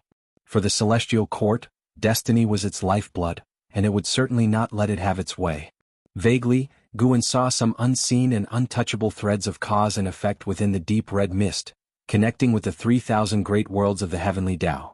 With his cultivation level, it was difficult to perceive these threads of cause and effect without careful observation. It must be known that he primarily cultivated the way of cause and effect. No wonder I have always felt there would be changes in the struggle for the Son of Heaven. It turns out the changes come from outside the heavenly Tao, Guan thought silently. Although this crisis was not directed at him, he still believed it would be wise to break through as soon as possible. Once I reach a lifespan of 2 billion years, I will break through, Guan decided in his heart. Meanwhile, at Endless Tao Mountain within the dojo, Jiang Rulai spoke, "The path of creation is the cornerstone of the 3,000 Great Tao. Even the Great Tao itself is a creation. I hope you can understand the profound mystery of creation and attain the Tao soon." After speaking, he stood up. Tens of thousands of listeners also stood up and saluted him. Jiang Rulai sought nothing from his lecturing, yet it was deserving of their bowing in respect. Jiang Rulai transformed into a rainbow light and disappeared into the dim cloud sea. Guan saw him flying in the direction of the celestial court. It seemed that although he had broken free from the celestial court, he still had connections with it. "Fellow Taoist Meng, where will you go next?" Hongyazi looked at Guan and asked with a smile. Guan heard his inner voice and answered, "I plan to continue my journey through the myriad realms of the Great Tao." Hongyazi wanted to follow him and see his dojo, but he didn't want to return to the misty immortal court. However, he couldn't bring Hongyazi back to the celestial spirit Great World. "In that case, why don't we travel together?" Hongyazi suggested with a smile. Guan had no objections and nodded in agreement. After all, he was just an avatar. Where he went and what he did would not affect his true self harvesting medicinal herbs. Seeing Guan agree, Hongyazi was even happier. He grabbed Guan's wrist and asked, "Then let's go, fellow Taoist Meng. Where do you think we should go first?" "I want to take a look at the underworld." "Just as well, I have acquaintances in the Nineteen Divine Mansion of the underworld. The profound abyss ancient tree of the Nineteen Divine Mansion is about to bear fruit. Perhaps we can witness a spectacle." "Is that so? That's perfect. If you find any errors, ads pop up, ads redirect, broken links, non-standard content, etc. Please let us know reports so we can fix it as soon as possible." Chapter 759, Dark Divine Sect. When Guan's avatar traveled to the underworld with Hongyazi, Guan's true form maintained his usual life rhythm, occasionally glancing at the deep crimson mist beyond the heavenly Tao. The sweeping speed of the deep crimson mist was fast, yet slow compared to the vastness of the Great Tao, and it wouldn't touch the boundary of the celestial Tao destiny in a short time. It was worth noting that the celestial court hadn't taken any action against the deep crimson mist. Guan saw numerous immortal gods fly into the palace of the pole star, then scatter away together as if nothing had happened. Could it be that the deep crimson mist involved some great cause and effect that made the celestial court cautious? Guan couldn't help but think of Taihao. It was unknown when the ethereal celestial emperor would emerge from seclusion. Perhaps the immortal gods were awaiting the celestial emperor. As one great thousand world was completely conquered by another, the struggle for the Son of Heaven became intensely fierce. Both camps were utterly ruthless, casting these 3,000 great worlds into an era of dark turmoil. The greater the survival pressure, the more it would stimulate the birth of exceptionally talented beings. 27,000 years had passed since Jiang Rulei's teaching concluded. On this day just past noon, Guan rested in the courtyard, his body lying on a rocking chair, gently swaying. I am the true monarch Qitian, today I shall rescue the demon emperor. I dare anyone to try and stop me. A domineering roar resounded throughout the world, startling Shenzhen, who opened her eyes before the artifact refining cauldron. Not just her, all the disciples in the dojo heard, which piqued their curiosity. Qitian? True Lord? Did you read your journey to the west again? Shenzhen turned her head to Guan, asking teasingly. Guan didn't open his eyes, his face covered by a round fan, softly saying, who knows, to yell while rescuing someone, either arrogant or foolish. Shenzhen laughed. Whether successful or not, at least all living beings will remember his name, and know of his act to rescue the demon emperor. Beneath the round fan, the corner of Guan's mouth lifted slightly, but he didn't reply. Cultivators across the world indeed were discussing the name of true monarch Qitian. This guy truly intended to rescue the demon emperor. Confident in his broad divine skills, he believed it would be successful. Yet, before he even saw the demon emperor, he was jointly suppressed by the 9 sect cultivators. Though the 9 major sects had begun to slaughter each other, they never ignored the demon emperor, dispatching great cultivators to guard him without concern for the wider world, their sole duty to watch over the demon emperor. After several days of great warfare, true monarch Qitian was thrown into the demon emperor's cave mansion, enduring endless days of darkness together. Interestingly, this true monarch Qitian was related to Guan. His ancestor was How Long, once raised by Guan roaming the human world. How Long already carried a divine name. Occasionally returning to the Taoist field of the beginningless, he spent most of his time wandering and frolicking in the human world, his progeny numerous, truly upholding the dragon's dignity. In the dim cave chamber, heavy breathing echoed continuously. In the center sat a man in white clothes. Though his robes were torn, he remained unstained by dust, possessing an extraordinary aura. He was the demon emperor. In the corner of the cave loomed a curled shadow, like a fearsome giant serpent, from which the breathing came. If you're afraid, just bow and admit your mistakes to them, there might be a way out. The demon emperor spoke with closed eyes, his tone indifferent. At these words, demonic chi surged from the darkness, rushing towards the demon emperor. Silence! How could I be afraid? A furious shout erupted, revealing the fearsome shadow morphing into a disheveled man stepping forward. This man was none other than true monarch Qitian, with 2 sharp dragon horns sprouting from his head. He glared at the demon emperor, angrily saying, Great sage equaling heaven was suppressed for 500 years without begging for mercy. How could I be afraid? Though I don't know who great sage is, 500 years can't compare to 1,000,000. Their patience far exceeds your imagination. The demon emperor spoke without opening his eyes. True monarch Qitian calmed down, confusedly asking, They've imprisoned you for so long, for what? Couldn't they kill you? Of course. If they could kill me, they would have done it already. Perhaps in the depths of destiny, heaven doesn't want me dead. The demon emperor's words piqued true monarch Qitian's curiosity. What divine skill have you cultivated, making you unkillable? You should care about yourself first, figuring out how to endure the millennia ahead. True monarch Qitian, upon hearing this, sat cross-legged before the demon emperor and said, Although I haven't been imprisoned for millennia, I've spent years in seclusion. At worst, I'll cultivate here. His eyes roamed, observing the demon emperor's exceptional aura, steady as a rock. He suddenly felt this might be his great opportunity. Just like the myths, surviving catastrophe could bring fortune. Perhaps he could learn the undying divine skill from the demon emperor. Sun Wukong in Journey to the West possessed an immortal body. Even the celestial court couldn't subdue him. The demon emperor remained silent, while true monarch Qitian watched him, scratching his head, pondering. The days of suppression were far harsher and more despairing than true monarch Qitian had anticipated. Endless hopelessness would be a form of extreme torment. SAR the Novel Fire, net website on Google to access chapters of novels early and in the highest quality. As time passed, true monarch Kishin's excitement and curiosity gradually faded, turning to agitation and rage, until all emotions were eradicated, leaving only numbness. Another 1,000,000 years passed. Guwen had just returned from the hidden spirit palace, entering the courtyard as an Xian quickly approached. Master, recently a sect named Dark God Sect appeared in the human world. They widely spread scriptures urging mortal spirits to believe in the Dark God, claiming darkness and light coexist. Though the world remains bright, bones litter the land and people's hearts find no redemption. The Dark God will bring darkness to the world's dangers, offering salvation in the darkness. An Xian spoke with deep concern, deeply wary of the Dark God Sect. Guwen asked, has the Dark God Sect started disrupting the human world? No, locating their sect is impossible. Only numerous scriptures are spread, misleading hearts. The Immortal Cultivation Sect is busy fighting and vying for power, neglecting the Dark God Sect. But I've deduced it and can't see through them. There's something unusual behind the Dark God Sect. An Xian spoke earnestly, staring at Guwen, hoping her master could provide answers. Guwen looked towards the celestial vault and said, the Dark God indeed exists. He has arrived, observing this human world. And Xin's eyes widened and she asked, where is he? What does he look like? Guwen didn't respond, calmly watching the celestial vault. Beyond the celestial spirit great world, in infinite darkness, sat a skeletal figure.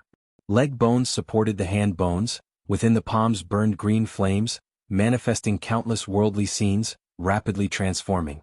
If you find any errors, ads pop up, ads redirect, broken links, non-standard content, etc. Please let us know reports so we can fix it as soon as possible. Chapter 760. The Calamity from Beyond the Heavenly Tao. The white skeleton in the darkness sat motionless, only the green flame in its palms flickered continuously, looking bewitching and eerie. After an indeterminate amount of time, its skull slowly trembled, dark eyes opened under its brow bone, representing the ultimate evil of the great Tao, profound and terrifying. It slowly lifted its right hand, its bones spread apart, and 7 small bones wrapped in black mist flew out, disappearing into the darkness in the blink of an eye. Having done all this, it closed its eyes again and continued to fall into slumber. Far away in the celestial spirit great world, Guwen did not tell an Xian about the origin of the Dark Divine Sect, but said that the Dark God resided in the outer heaven, making an Xian frequently look up to the sky, but she could see nothing, which only increased her desire for a higher realm. Under the background of world conflict, the Dark Divine Sect, although drawing some attention, was not yet powerful enough to participate in the struggle for supremacy, so the major immortal cultivation sects did not pay much attention. Unbeknownst to anyone, the Dark Divine Sect rapidly developed, eventually infiltrating various major sections. Those who were disillusioned and consumed by hatred were attracted to the ideals of the Dark Divine Sect, and they even saw the divine presence of the Dark God in their dreams, which obsessed them and drove them to madness. 50,000 years later, the Dark Divine Sect had become an unignorable force in the human world, with followers in every sect. However, the Dark Divine Sect could not stop the wars in the human world.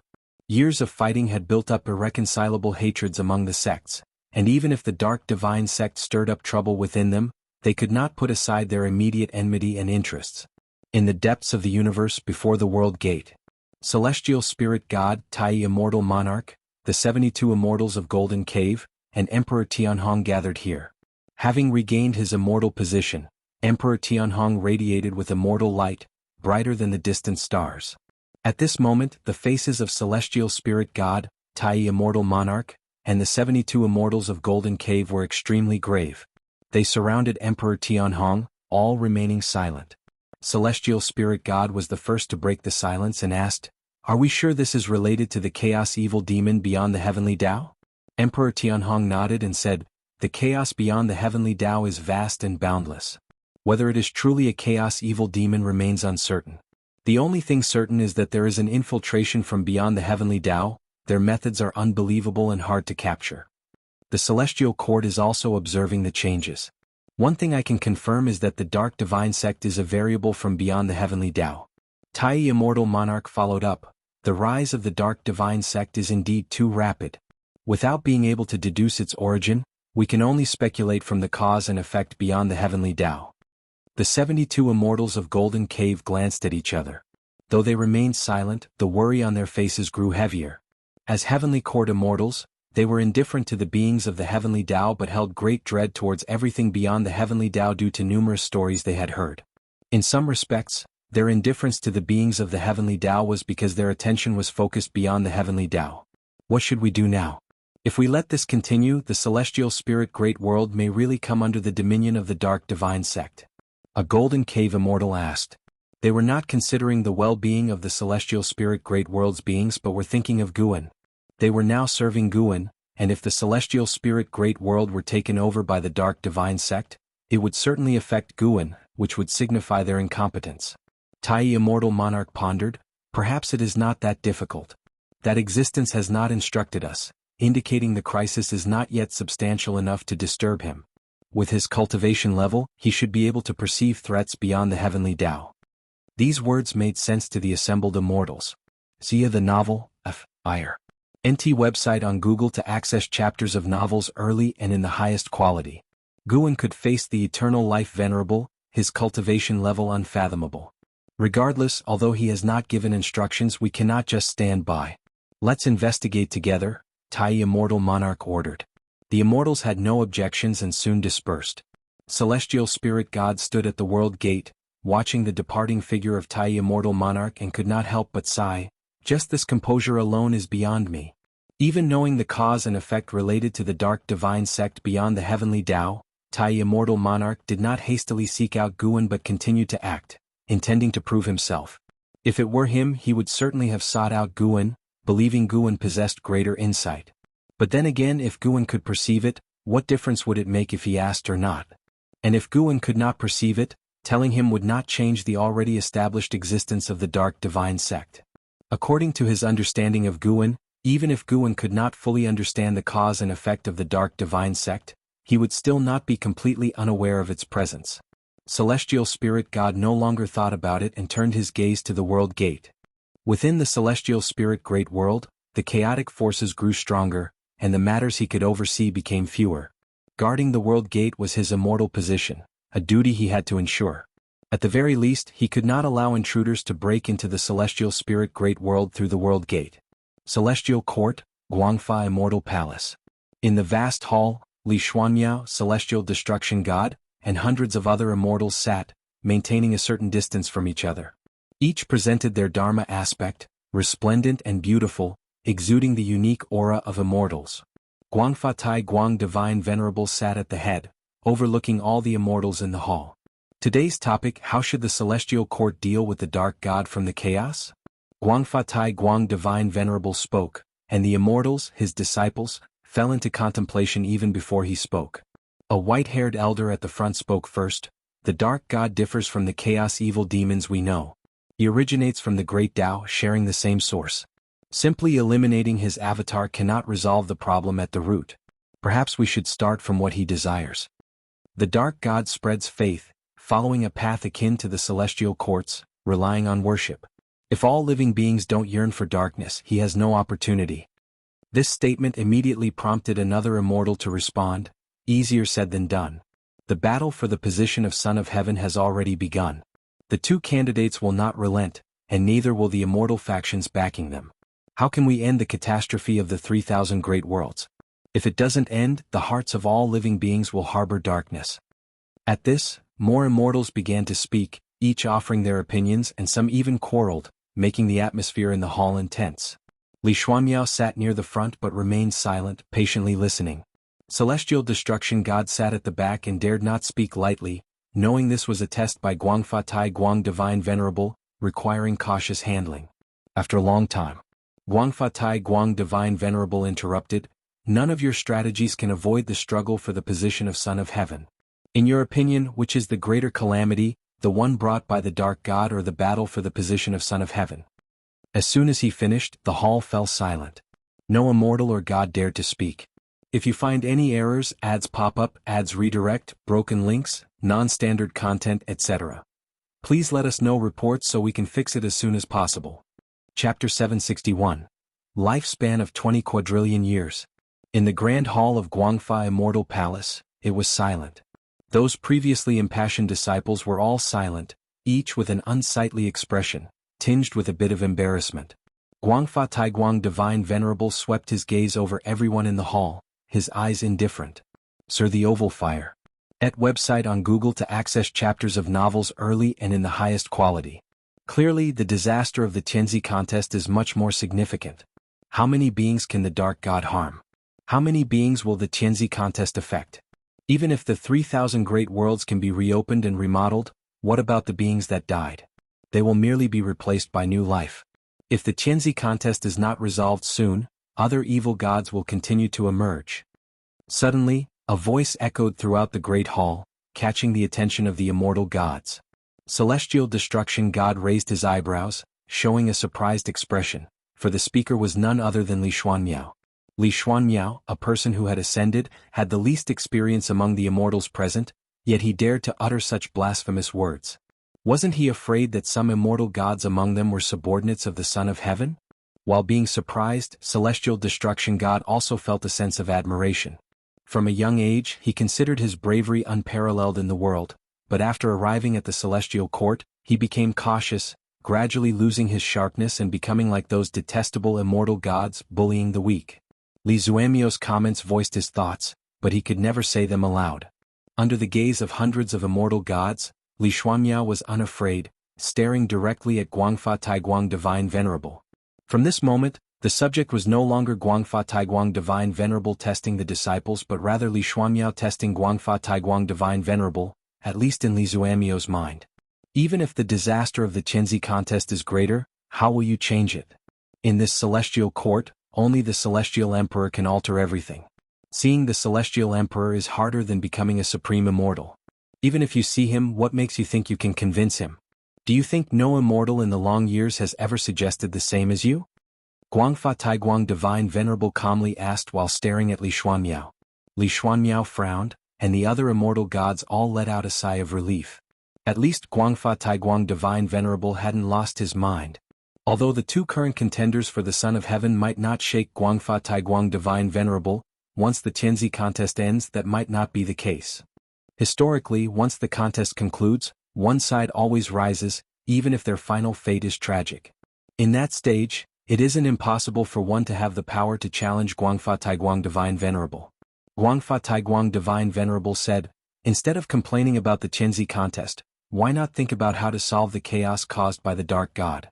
You know, it's much easier to deal with the Dark God than to end the Tianzi contest. You bring up the Tianzi contest because you don't want to address the chaos caused by the Dark God, right?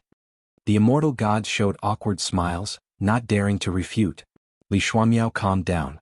Although he felt Guangfa Taiguang Divine Venerable made sense, he also thought Guangfa Taiguang Divine Venerable was avoiding the issue.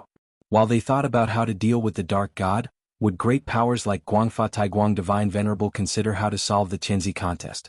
He didn't receive an answer, and Guangfa Taiguang Divine Venerable didn't continue on that topic but instead began discussing the great Tao origins of the Dark God. Using this topic he continued preaching, deeply immersing the disciples in Tao intent, gradually making them forget their troubles. Guangfa Taiguang Divine Venerable looked at Li Xuanmiao. Li Xuanmiao had already closed his eyes, and Guangfa Taiguang Divine Venerable's gaze was full of appreciation and worry. Disciple, the waters in this celestial court are much deeper than you think. Your arrogance can help you soar higher or cause you to fall harder.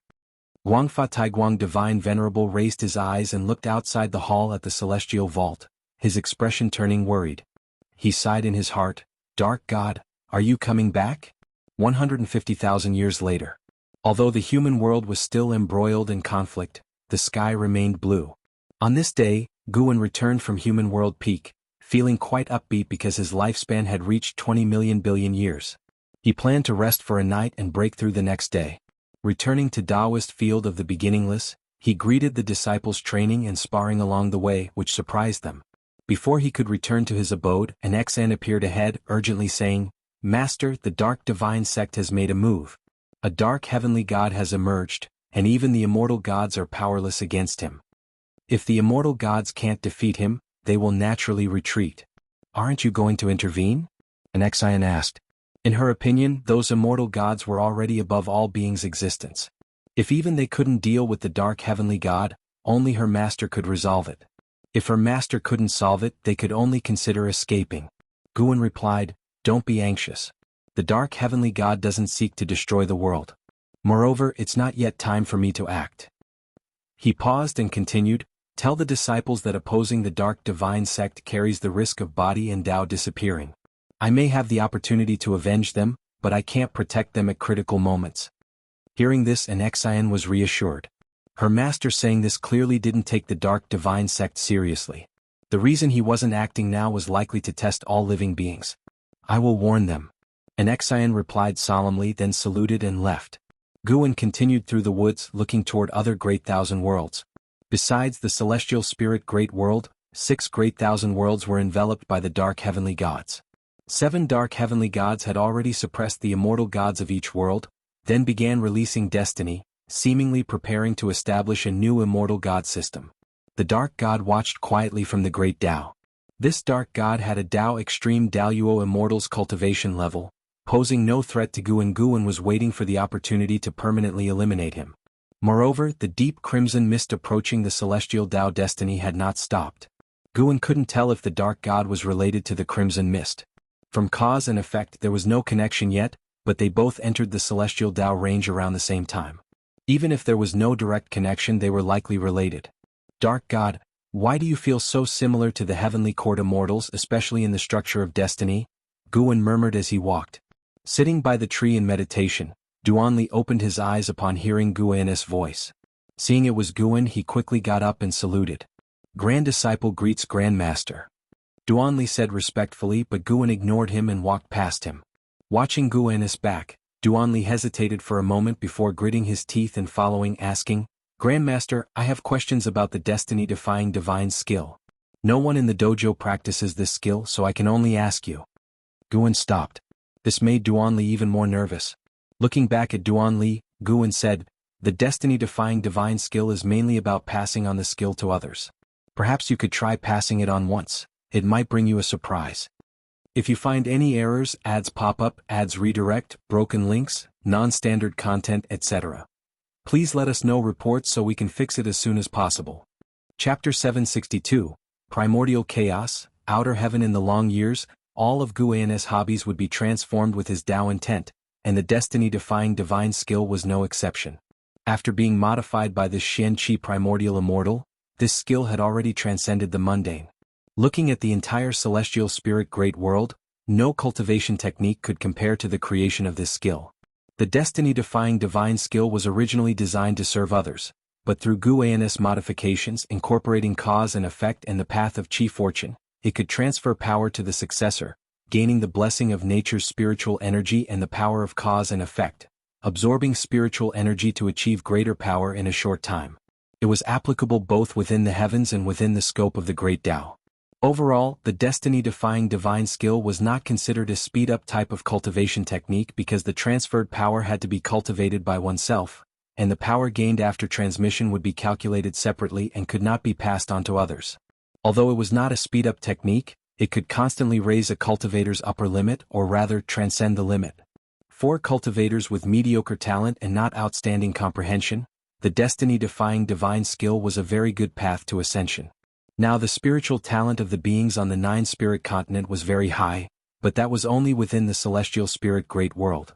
On the level of the Tao it was nothing remarkable. Duanli's talent allowed him to achieve the Tao fruit realm smoothly, but it was almost impossible for him to reach the golden immortal realm.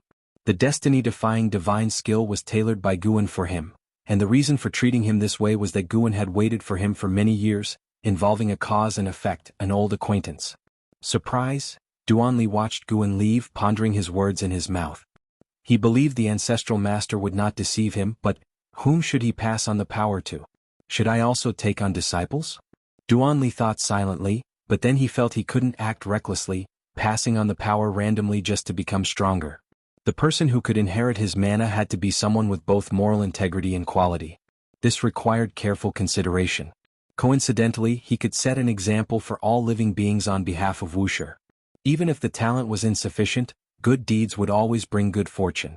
Duanli's thoughts were suddenly activated, his eyes became bright, and the more he thought, the more excited he became. He felt a sense of finding the meaning of his life's value. The Wuxia disciples harbored no grudges, cultivating for themselves without contest for power and profit within the dojo, allowing the disciples more time to contemplate the meaning of their cultivation. Mere strength improvement no longer satisfied the Wuxia disciples. They had greater ideals. Protecting all living beings was too vast and empty. This world was so immensely vast that it didn't need their protection yet. What they had to think about was what they could do for this world. Duanli's thoughts were not enough to gratify Guan. He helped Duanli not because he hoped Duanli would become great or accomplished. Compared to Duanli's thoughts, Guan was now fully focused on breakthrough. He was considering whether to first enhance a Taoist technique for the upcoming breakthrough. So far, he felt that his cultivation technique and divine skills were sufficient. For instance, the myriad Tao extinction skill remained inexhaustibly useful to him as the Xian Qi primordial immortal realm's perfection, bringing him new insights from time to time. The last time he broke through, he even advanced his physique in advance. He felt his physical aspects were not lacking. He was missing only the sediment of years and experience. Even adding Gu Shen's life experience, his experiences couldn't compare to those of Xian Qi primordial immortals, let alone Tao extreme Daoyuo immortals. Those great powers would all undergo reincarnation to attain enlightenment, having experienced unfathomably long years beyond mortal spirit's imagination. Their time of cultivation and attaining the Tao far exceeded Guan's. Guan had been pondering a question all along. Would the celestial tribulation become stronger as his strength grew? From the perspective of the celestial spirit great world, it was true. Within the same realm, the stronger the talent and the higher the strength, the stronger the tribulation the prodigies faced. But one couldn't neglect strength because if the strength wasn't enough, dying under the celestial tribulation would be too tragic. In reality, many cultivators indeed died under the celestial tribulation. Additionally, the stronger the tribulation one faced, the more one gained post-tribulation. This was also why many prodigies strove to challenge stronger tribulations with all their might. After much thought, Guan still decided to enhance a Taoist technique as a gesture of reverence towards the evolving celestial tribulation. After all, the tribulation he faced was not something comparable to reality. This night was even longer than the previous nights. Just at dawn, Guan descended the mountain. As usual, he walked slowly and the disciples along the way couldn't guess that he was going for a breakthrough. They thought he was heading out to idle in the clouds and wild cranes. After leaving the Wuxia Taoist field, Guan arrived at a deserted island, following his usual habit to open the lifespan breakthrough. The breakthrough of 100 billion years of lifespan was nothing for him now, but it could erase the cause and effect of coming and going, which was significant. Even though he hadn't encountered a being stronger than himself, he still chose to remain cautious. You have activated the lifespan breakthrough function. Based on your current realm, the following breakthrough locations have been chosen for you. 1. Path of the Great Tao. Taiching Deep Realm. 3. Chaos Shen Primordial. 4. Deep Domain. 5.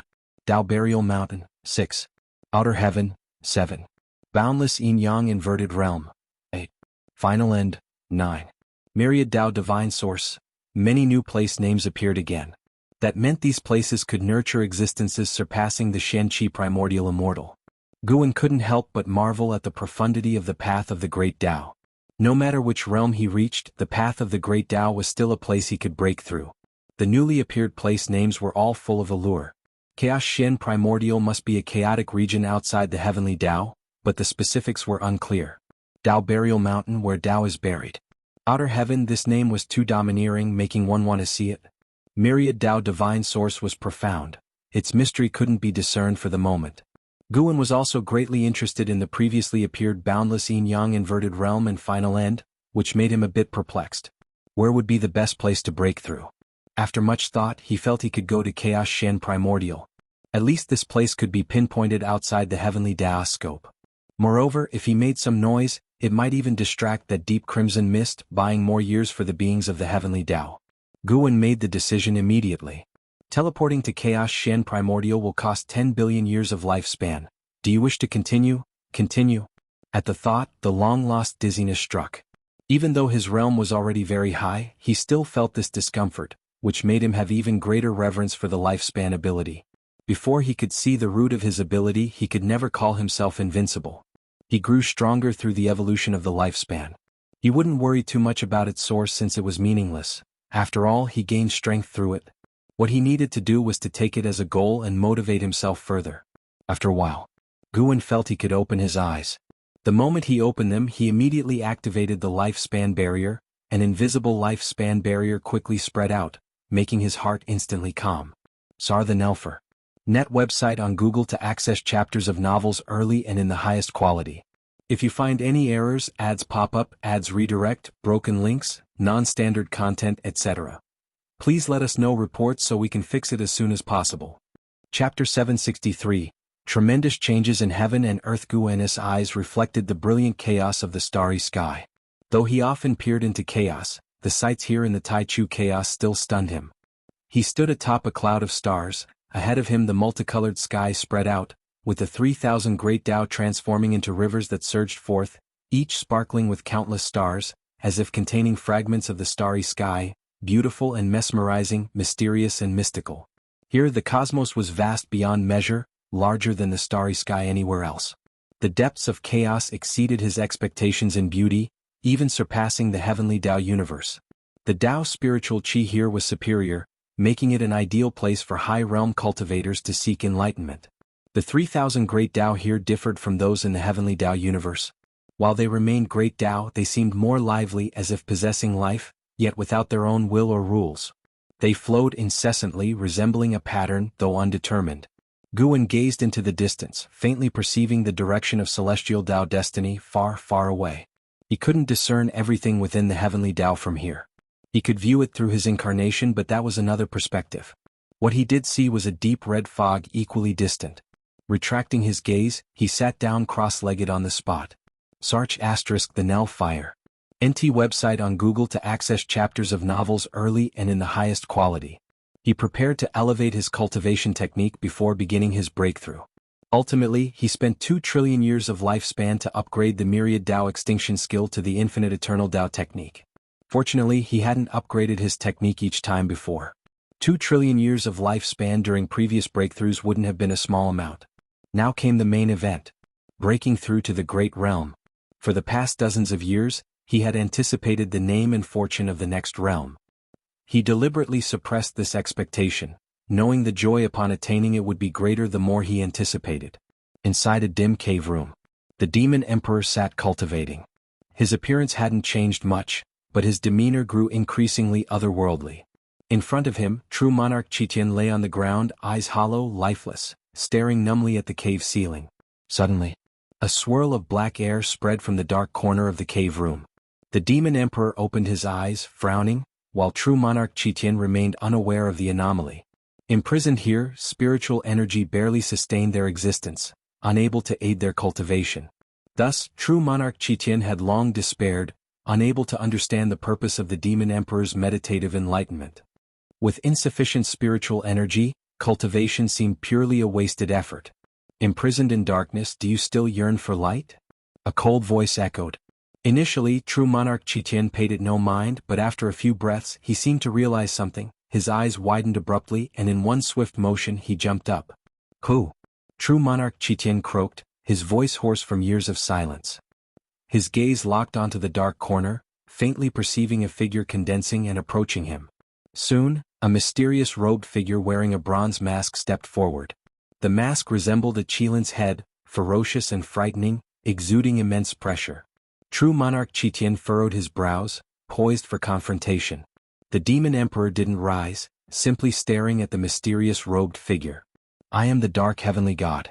I can help you escape this place. The robed figure continued, his mask concealing his features, making it impossible for the two to see his expression. Hearing these words, true monarch Qitian was ecstatic and quickly asked, You have no ties with the 9 major sects? After you were suppressed, the human world welcomed the dark god who brings a new order.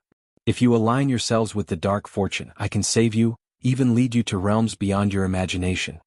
The robed figure's words excited true monarch Qitian even more. He cared not for the dark god or light god. As long as the figure wasn't from the 9 major sects and could truly help him escape, he was willing. I join. I am willing. True monarch Qitian answered immediately, trembling in excitement. Journey to the west, great sage equaling heaven, he had forgotten them all. In the years without hope, he regretted rescuing the demon emperor. The demon emperor hadn't done him any favors. He merely admired the legends he heard in his youth.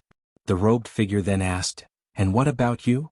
True monarch Qitian urged, Demon emperor, quickly agree. If we preserve our lives, we'll find opportunities for vengeance. Being trapped here, you'll never have a chance for revenge. Having lost freedom, they recognized its value. Even if not absolute freedom, the ability to roam the heavens and earth was cherished. The demon emperor didn't react with joy or excitement like true monarch Qitian. He gazed at the robed figure expressionlessly and said, "If what you say is true, the 9 major sects will eventually be annihilated by the dark god. We can escape then as well. If you possess the power to destroy the 9 major sects, why sneak in?" Realizing the truth, true monarch Qitian felt uneasy. The robed figure, under their scrutiny, didn't respond. The demon emperor continued, "You immortals and gods undoubtedly want not just dominance through force but the hearts of all living beings. Even conquering the hearts within the 9 major sects is your aim. If we in the 9 major sects become followers of the dark god, how would you manage our grievances?" True monarch Qitian's elation quickly dissipated, his expression changing dramatically. "A new system will naturally arise. If you have good comprehension, you will escape this great thousand world." The robed figure's answer did not satisfy the demon emperor. "You," true monarch Qitian began. Suddenly, the robed figure dissolved into black mist, which swiftly retreated to the corner, as if it had never appeared, leaving an illusion of the past moments. True monarch Qitian, eyes wide, called out for the dark heavenly god, but received no response. "Damn! Liar! Accursed liar!" True monarch Qitian raged, his roars resounding. The demon emperor frowned, believing the figure didn't flee due to exposed lies but because something had happened outside. "Dark god," the demon emperor murmured, feeling a pang of sorrow. He had been suppressed for too long. Despite convincing himself, the shifting heavens terrified him. He feared upon escaping one day, the world's structure would have radically altered, returning him to the plight before his transformation. Simultaneously, before the world gate, celestial spirit god, Tai immortal monarch, Emperor Tianhong, and 72 immortals of Jindong gathered, watching the frenzied surge of dark fortune enshrouding the celestial spirit great world, all feeling vigilant. They saw the dark heavenly god fly towards the upper cosmos, stopping only in the void devoid of spiritual energy. The dark heavenly god gazed upwards, his intentions unclear. If you find any errors, ads pop up, ads redirect, broken links, non-standard content, etc., please let us know reports so we can fix it as soon as possible. Chapter 764. Breakthrough to the Mixed Element. Profound Venerable Immortal, what's wrong with him? The celestial spirit god gazed at the mysterious black-robed figure of the dark heavenly god, frowning as he asked. The other's posture seemed to be waiting for someone, which made him uneasy. One dark heavenly god already gave them a headache. If a few more appeared, how could they possibly withstand it? The other immortal gods did not answer him, equally perplexed by the situation. The Tai immortal monarch, with the highest cultivation level, looked in the direction the dark heavenly god was watching, but he saw nothing. Yet, his intuition told him that something was happening beyond the heavenly Tao. At this moment, not only them but those who were monitoring the presence of dark heavenly gods from various realms also realized that something unexpected might be occurring beyond the heavenly Tao. And in the celestial court, an unknown number of immortal gods were fixated on the chaos. The chaos was stirring an immensely terrifying great Tao storm, even affecting the edge of the celestial Tao destiny's domain, making the surrounding universes shimmer with multicolored light. Endless Tao Mountain. Atop each Tao mountain stood a great power, gazing at the chaos, the anomaly in the chaos capturing the attention of the entire heavenly Tao. And those powerful beings hidden within the chaos were also startled. The deep red fog approaching the heavenly Tao came to a halt. Within that vast red fog, massive figures seemed to rise and fall, looming indistinctly. No one knew what exactly was happening in the depths of the chaos, nor could anyone find the source. Underworld. On a barren land stood a colossal ancient tree, unmoved. This tree was the inheritance tree of the Nine Divine Mansion, known as the Profound Abyss Ancient Tree. Beneath the tree, a dozen people were meditating, their gazes all directed in the same direction. "There is an anomaly in the chaos," Hongyazi said grimly. Having roamed the great Tao for so many years, he knew how terrifying the threat of the chaos could be. Guinness Avatar also frowned, seemingly as confused and uneasy about the unknown danger as the others. Hongyazi turned to Guin, lamenting, "It appears that not ascending to immortality has its benefits. At least we don't have to face the threats from the chaos." Guin shook his head, chuckled, and said, "Difficulties cannot be measured by cultivation level. Different realms face different challenges." "That's true. Just the Son of Heaven alone could crush our misty immortal court." Hongyazi sighed, and the surrounding cultivators began to joke about the misty immortal court. Hongyazi did not get angry because he was the one who brought up the court's predicament, and the people around him were already good friends. Talking about the misty immortal court, their apprehensions dissipated. After all, the calamities of the chaos posed no threat to them. Although the celestial court was domineering, it never compromised in the face of the chaos threats, nor would it retreat, which was one of the reasons many beings aspired to the celestial court. This anomaly from the chaos persisted for 2 hours before everything returned to normal. When the celestial spirit god, Tai immortal monarch, and others saw the dark heavenly god fall back into the celestial spirit great world, they did not disperse. Instead, they continued to wait in case more dark heavenly gods descended. In an unknown corner, Guan landed on a small island. Sunlight poured down, illuminating him, his body seemingly draped in resplendent radiance. He looked down at his body, expressionless, then pulled up his attribute panel to check. Name, Guan, lifespan, 13-060 997/109, 822 321 049 227, physique, primordial infinite creation Tao body, cultivation level, primordial profound venerable immortal realm mid-stage, primordial profound venerable immortal. This realm surpassed the Xian Qi primordial immortal. From achieving perfection in the Xian Qi primordial immortal realm to reaching the mid-stage of the primordial profound venerable immortal realm, he expended 1.9 trillion years of lifespan, now left with only 109 trillion years. Citich novel, F.I.R. Net website on Google to access chapters of novels early and in the highest quality. The results were remarkable. Guan now felt that the mana within his body was about to explode. If he wished, he could turn the 3,000 great worlds to dust in an instant. He could even disrupt the destiny of the heavenly Tao. This realm was incredibly powerful. Profound wisdom, what they spoke of as profound seemed to represent a power surpassing the primordial. Guan's primordial Tao fruit had already metamorphosed, beyond being measurable by mana. The primordial profound venerable immortal was terrifying. Even just the upheaval caused by breaking through was enough to throw the chaos into disorder, even attracting the attention of the heavenly Tao. During his breakthrough, Guan sensed many Xian Qi primordial immortals spying on him, with several auras coming from the celestial court. After successfully breaking through, Guan could encompass the entire heavenly Tao within his gaze. To all living beings, the boundless heavenly Tao appeared so trivial and insignificant to him now. The extreme power gave birth to an uncontrollable sense of supremacy within him, the so-called venerable immortal, sovereign over all things, standing above all immortals. Guan sat down to meditate, facing the sea as the sea breeze blew his black hair. His gaze fell upon the celestial vault, traversing countless universes to lock onto that deep red fog. The deep red fog approaching the heavenly Tao was no longer mysterious to him. He suddenly felt an urge to unleash his might and fully assert his newfound pride. He decided to meditate for a few days and then venture into the deep red fog. After reaching the primordial profound venerable realm, the celestial court could no longer pressure Guan. Even the ethereal celestial emperor might be stronger than him, or some celestial Tao venerables might have reached such a realm, but he was not afraid. No realm had ever given Guan such enlightenment, seeing through all things, possessing the great divine power to destroy everything, making it impossible for him to convince himself that he was still weak. Thorough and genuine strength could pivot any Tao heart. Guan was striving hard to restrain this change in mentality. He withdrew his gaze, looking toward the end of the sea horizon, lost in thought. The sea wind fluttered his black robe and swept his hair strands. He didn't blink, his gaze was as serene as the vast ocean ahead. The sun gradually set, the twilight glow swept across Guan's face, and his expression remained unchanged from beginning to end. Sunset and moonrise. Days passed by. Gradually, silver lines appeared on Guan's left shoulder, intertwining and ultimately forming a white bird resembling an eagle. This bird had long feathers at the end of its tail. The feathers on the top of its head extended backward, displaying a faint multicolored hue. This white bird's pupils were gold and red. Although its size was not considerable, its figure appeared majestic, like a divine bird reborn into the world. This bird was the profound venerable spirit that Guan had condensed. It was a great divine power created by this realm, equivalent to an avatar.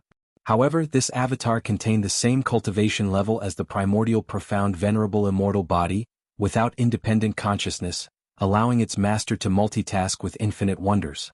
The body could even revive endlessly through the profound venerable spirit. The profound venerable spirit could create worlds, act as the rules of heaven and earth, refine treasures, cultivate, all of which would benefit the main body. Even if Guan did not cultivate, as long as it cultivated, his cultivation level would continue to grow. And the profound venerable spirit was immortal. If destroyed, the main body needed only a thought to resurrect it. Both the body and the spirit could infinitely revive each other, supremely domineering. This truly paved the path to immortality. This made Guan think of the Tsangtian of the heavenly Tao. He suspected that the heavenly Tao was indeed created by an immensely strong entity, and the so-called Tsangtian was the manifestation of that entity's profound venerable spirit. From now on, you shall be called Wuxia Divine Sparrow, Guan murmured, speaking to himself.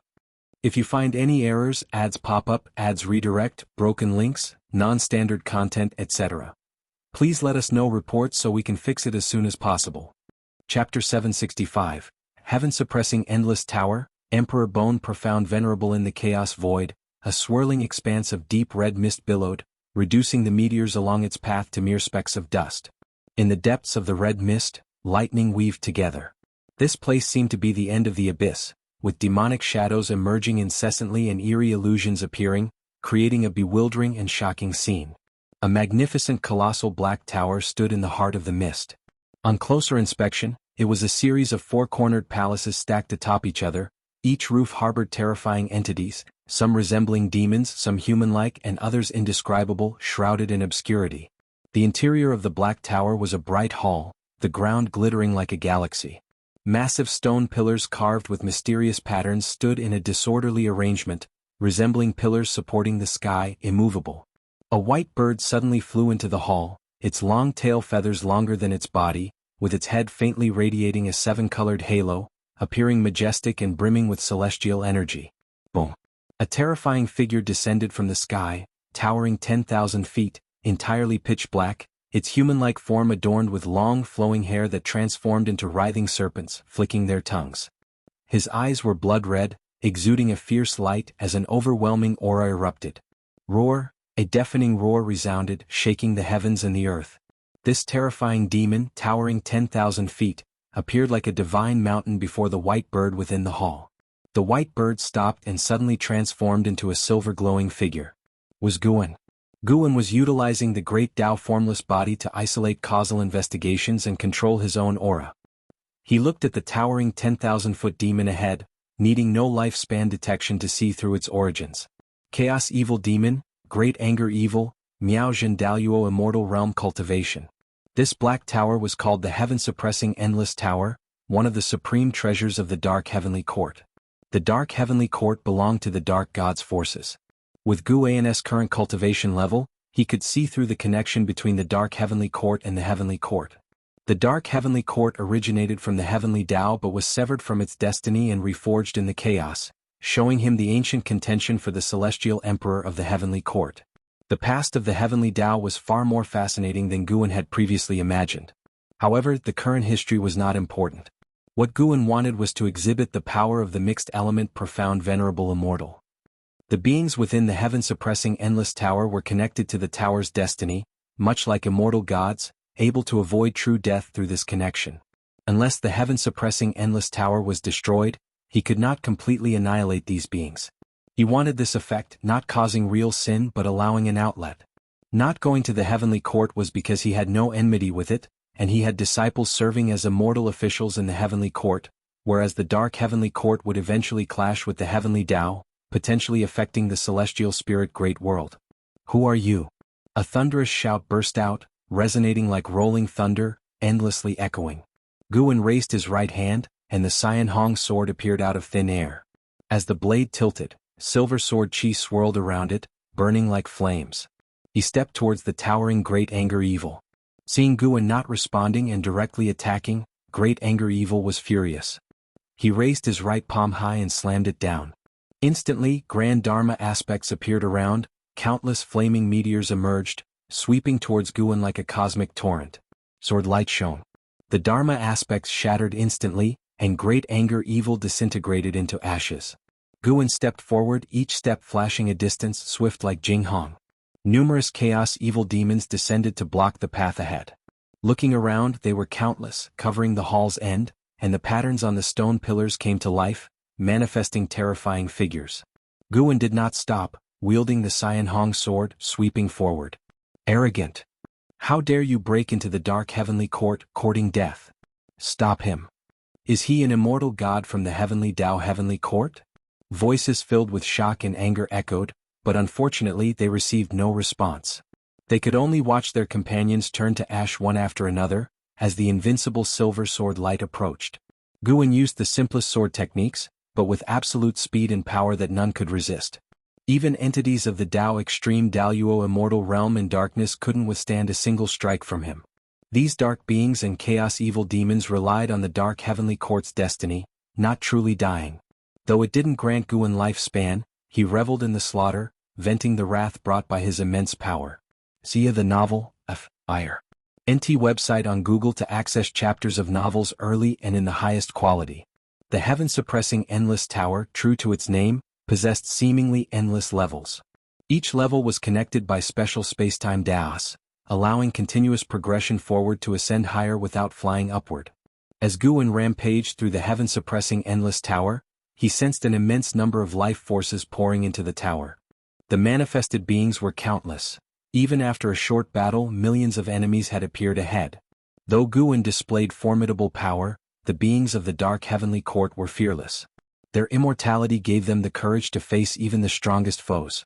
Sword light pressed forward relentlessly, reducing everything to ash.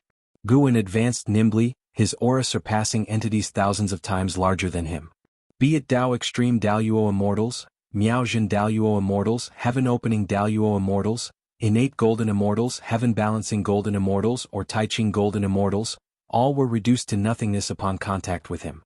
A terrifying roar echoed as the resurrected Great Anger Evil leapt over countless dark beings and chaos evil demons towards Guan, utterly enraged, feeling humiliated by Guan. Innumerable divine skills, Dharma aspects, and great Taoist techniques burst forth but were shattered like illusions before Guan's eyes with a single slash. The resurrected dark beings and chaos evil demons rejoined the fight repeatedly, fearless of death. The more they killed, the crazier they grew, their rage and murderous intent surging. Meanwhile, at the top of the heaven-suppressing endless tower was a dim hall, where the only light came from the silver-blue radiance emitted by two stone pillars in front of the steps. Above the steps sat a huge stone chair, embedded with dozens of magical treasures, banners waving, swords refracting light, and long sashes writhing like dragons and serpents.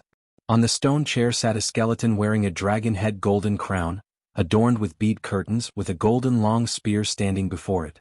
The spearhead emerged from a Qilin head, and the spear's body was covered in golden scales, though these scales were tainted by a mysterious black substance, as if being devoured. He was the supreme of the dark heavenly court, Emperor Bone Profound Venerable. Suddenly, a pair of cold eyes opened beneath the eye sockets of Emperor Bone Profound Venerable's skull, like an ancient fiend awakening from countless years of slumber, bringing boundless killing intent, enough to sweep across the all heavens and myriad realms. How many years has it been? Finally, someone dares to intrude into my heaven-suppressing endless tower, wishing to shake the dark heavenly court with their own strength. Junior, you are too arrogant. An ancient and majestic voice echoed through the dim hall. As the words fell, the darkness seemed to stir with a dance of demons, making the hall suddenly lively. If you find any errors, ads pop up, ads redirect, broken links, non-standard content, etc., please let us know reports so we can fix it as soon as possible. Chapter 766. Reminiscence of Demon Slaying. The voice of the Emperor Bone Profound Venerable passed through layers of palaces, falling into Guan's ears, and also reached the dark creatures and chaotic demons pushing forward in waves. Their morale surged and their roars became even more clamorous. Guan remained unmoved, continuing to kill his way forward. The person shining with silver light all over appeared filled with killing intent, but in fact he had already closed his eyes. With every swing of his sword, old memories emerged. In his youth, beside the medicine garden, Zhang Chuanxiu taught him and Meng Lang swordsmanship. Though it was a very ordinary swordsmanship, he and Meng Lang practiced it earnestly. The scene shifted and he found himself in the forest, receiving sword guidance from Li Ya. The wind blew, and the scene in the forest suddenly changed to a memory of him instructing Su Han. Flashes of the past continually appeared in Guan's mind, his sword growing faster as if he wanted to sever the past. Crush. The ground of the palace ahead suddenly shattered, a giant dragon head as large as a mountain burst out, swallowing towards Guan. Along the way, many dark creatures and chaotic demons were swallowed by it. A flash of sword light. The dragon head shattered, and Guan transformed into a silver sword light, sweeping through the enemy ranks, killing his way into the 1,000-strong army. Wherever he went, no immortal or demon could stand in his way. The road ahead had no end. No matter how far he killed, he couldn't see the palace walls. As time passed, enemies also appeared behind and on both sides of Guan. He seemed to be in a vast black ocean, raising a magnificent straight line of seawater, vowing to split this ocean in half. Battle, extinction, resurrection, battle, re-extinction, re-resurrection, battle again. The dark creatures and chaotic demons continually repeated this cycle. At the edge of the black ocean, a figure appeared out of nowhere. It was the true form of Yuan Luo. After the destruction of the Qingkuan sect, Yuan Luo recovered his memory and learned that the struggle for the Son of Heaven was imminent. He thus escaped the range of the heavenly Tao. Recently he returned to the dark heavenly court, his true form a Chaos Grudge Luo, which allowed him to easily join the dark heavenly court. He planned to make a comeback during the descent of the dark heavenly court upon the heavenly Tao, sweeping across the celestial spirit great world. The Chaos Grudge Luo had once brought disaster to the 3,000 great worlds, but his true form within the dark heavenly court counted as nothing.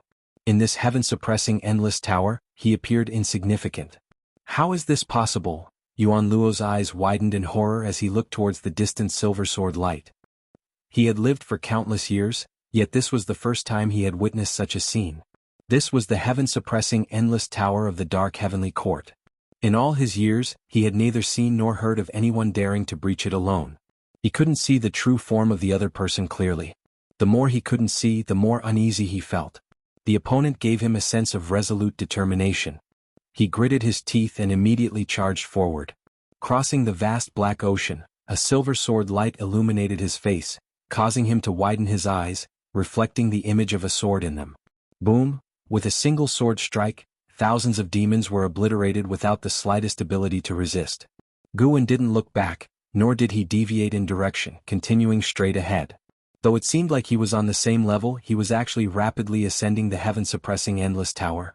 From the outside, the bottom of the heaven-suppressing endless tower shone with sword light. This sword light flashed and quickly ascended to a higher level. At a glance, the sword light seemed to spiral around the heaven-suppressing endless tower, rapidly charging upward. The dark clouds surrounding the heaven-suppressing endless tower surged violently, Tao spiritual chi flowed, lightning intertwined, reflecting the colorful Tao light of the Tao world continuously changing, highlighting the tense atmosphere inside the tower. At the top palace of the heaven-suppressing endless tower, the Emperor Bone Profound Venerable slowly stood up. Though he was a skeleton, he exuded an overpowering, sovereign aura. One figure after another appeared out of nowhere before the Emperor Bone Profound Venerable, all with an aura surpassing even the Tao Extreme Daluo Immortal. A total of 9, all Xianqi Primordial Immortals. Lord, the opponent is a Primordial Profound Venerable Immortal. Do you know which Celestial Tao Venerable he is? Among the Celestial Tao Venerables who could be Primordial Profound Venerable Immortals, there are only a few, no need to guess. Anyway, they are already our enemies. Could the opponent be coming because of the recent chaos anomalies? Search * the novel Fire. Net website on Google to access chapters of novels early and in the highest quality. Possible, the Celestial Court might think that we caused the anomalies. In my opinion, the Celestial Court may want to take advantage while we are unprepared. The 9 Xianqi Primordial Immortals discussed, their tones full of hostility towards the Celestial Court. The Emperor Bone Profound Venerable calmly said, if it were those few Celestial Tao Venerables, they wouldn't hide their true form. Moreover, there is no Celestial Tao destiny on this person, he only comes from the Heavenly Tao. Upon hearing this, the 9 Xianqi Primordial Immortals quieted down, each lost in thought. Just then, the dim palace began to tremble slightly, signaling that Guan was getting closer. Let's go, we should also meet him and try to force out his divine skills. A Xianqi Primordial Immortal spoke, his figure burly with 3 heads and 6 arms, a pair of massive wings on his back that covered the sky when spread. As his voice fell, all 9 Xianqi Primordial Immortals disappeared on the spot along with him. The Emperor Bone Profound Venerable stood before his throne, watching quietly, the eyes within his eye sockets growing colder, reflecting Guan's invincible figure. The support speed of the Xianqi Primordial Immortals was extremely fast. In almost an instant, the 9 Xianqi Primordial Immortals appeared above Guan's head. They formed a formation with such speed that other dark creatures and chaotic demons had no time to react. A black light pillar entwined with lightning descended from the sky, crushing Guan. As soon as the black light pillar engulfed Guan, he slashed out with a sword, unaffected in speed. Instead, the 9 Xianqi primordial immortals were hurled away, showing expressions of disbelief. They knew they were no match for a primordial profound venerable immortal, but for the opponent to cut through their combined formation with just a casual sword strike, without even using divine skills, was too absurd. Audacious. A Xianqi primordial immortal descended from the sky, crushing hundreds of chaotic demons, wielding a black blade. With a slash carrying the terrifying power of cause and effect, the space in front of Guan suddenly shifted, and illusions of myriad worlds rushed towards him. In an instant, countless demons surged from these worlds, all formed from the power of the great Tao, each emitting a presence surpassing that of a golden immortal. Guan remained unaffected, his figure lunging forward, Xian Hong's sword slashing ahead, cleaving billions of demons, and worlds shattered before him like dazzling fireworks. The Xianqi primordial immortal widened his eyes, yet before he could speak, Guan flashed before him, slicing him in half, and immediately, the two halves disintegrated into flying ash. In front of Guan he was no different from the other dark creatures and chaotic demons. The other 8 Xianqi primordial immortals attacked one after another, but all fell to Guan's single strike. Guan's thoughts were still immersed in memories. This battle was both an outlet for his powerful impulses and a way for him to cultivate his heart. The swelling of his Tao heart made him feel it was not a good sign. He needed to wake up. If you find any errors, ads pop up, ads redirect, broken links, non-standard content, etc., please let us know reports so we can fix it as soon as possible. Chapter 767. The calmed Guan Yuan Luo could no longer remember how many times he had died. Each time he resurrected, he would throw himself into the battle once again only to die again. Within the heaven-suppressing endless tower, every being was fighting desperately. This formed a powerful will and momentum that swept him along, unable to escape. He could only feel that his deaths were coming faster and faster, because the enemies were getting closer to their resurrection point. After so many kills, Yuan Luo had become numb. It wasn't just him. Many dark creatures and chaos evil demons had also become dazed. The shouts and roars within the tower grew weaker and weaker. Guan was still fighting his way toward the top of the heaven-suppressing endless tower. Even if he could resurrect continually, the endless cycle of death would still wear down morale. Even those Xianqi primordial immortals and Tao extreme Daoyuo immortals had fallen silent. They no longer had the strength to jeer or curse. They knew they couldn't stop Guan. What they had to do was to show their stance and keep fighting until the Lord gave the order. Looking from the outside, Guan had already fought his way to the middle part of the heaven-suppressing endless tower, still advancing upward rapidly. His pace remained constant, regardless of the number of enemies or their morale. It did not affect him. Time flew by quickly. Guan was getting closer and closer to the top. The vast black ocean he traversed still seemed boundless, but this black ocean had become oppressive. Many dark creatures and chaos evil demons no longer used their divine skills. Instead, they launched themselves at him, waiting to be slaughtered. After a long time. Finally, at the far end of the great hall appeared a black domain, like a black wall. When Guan was within 10,000 miles of the black wall, some dark creatures and chaos evil demons began to slow their steps. When Guan arrived in front of the black wall, no creatures dared to come near him. He did not pause. With a single strike he shattered the black wall. See Tich Novel Fire. Any *T website on Google to access chapters of novels early and in the highest quality. All the dark creatures and chaos evil demons stopped, staring blankly at Guan's back. As the black wall shattered, a dim great hall appeared in front. Countless dark creatures and chaos evil demons knelt together, creating an incredibly magnificent scene, like surging tides. They were all worshipping the Emperor Bone Profound Venerable. At the end of the dim great hall, the Emperor Bone Profound Venerable stood on the steps, coldly staring at Guan. After stepping into the dim great hall, Guan stopped. In the silver sword light, he opened a pair of golden red eyes. It was the Absolute Void Eye. Seeing the Absolute Void Eye, the Emperor Bone Profound Venerable's gaze changed subtly. What kind of eyes are these? It was the first time he had seen these eyes, which inexplicably reminded him of the immortal Emperor's eye, but the immortal Emperor's eye did not give him such a strong sense of oppression. Although they were both primordial profound venerable immortals, the Emperor Bone Profound Venerable felt that he might not be the opponent of Guan with the Absolute Void Eye opened.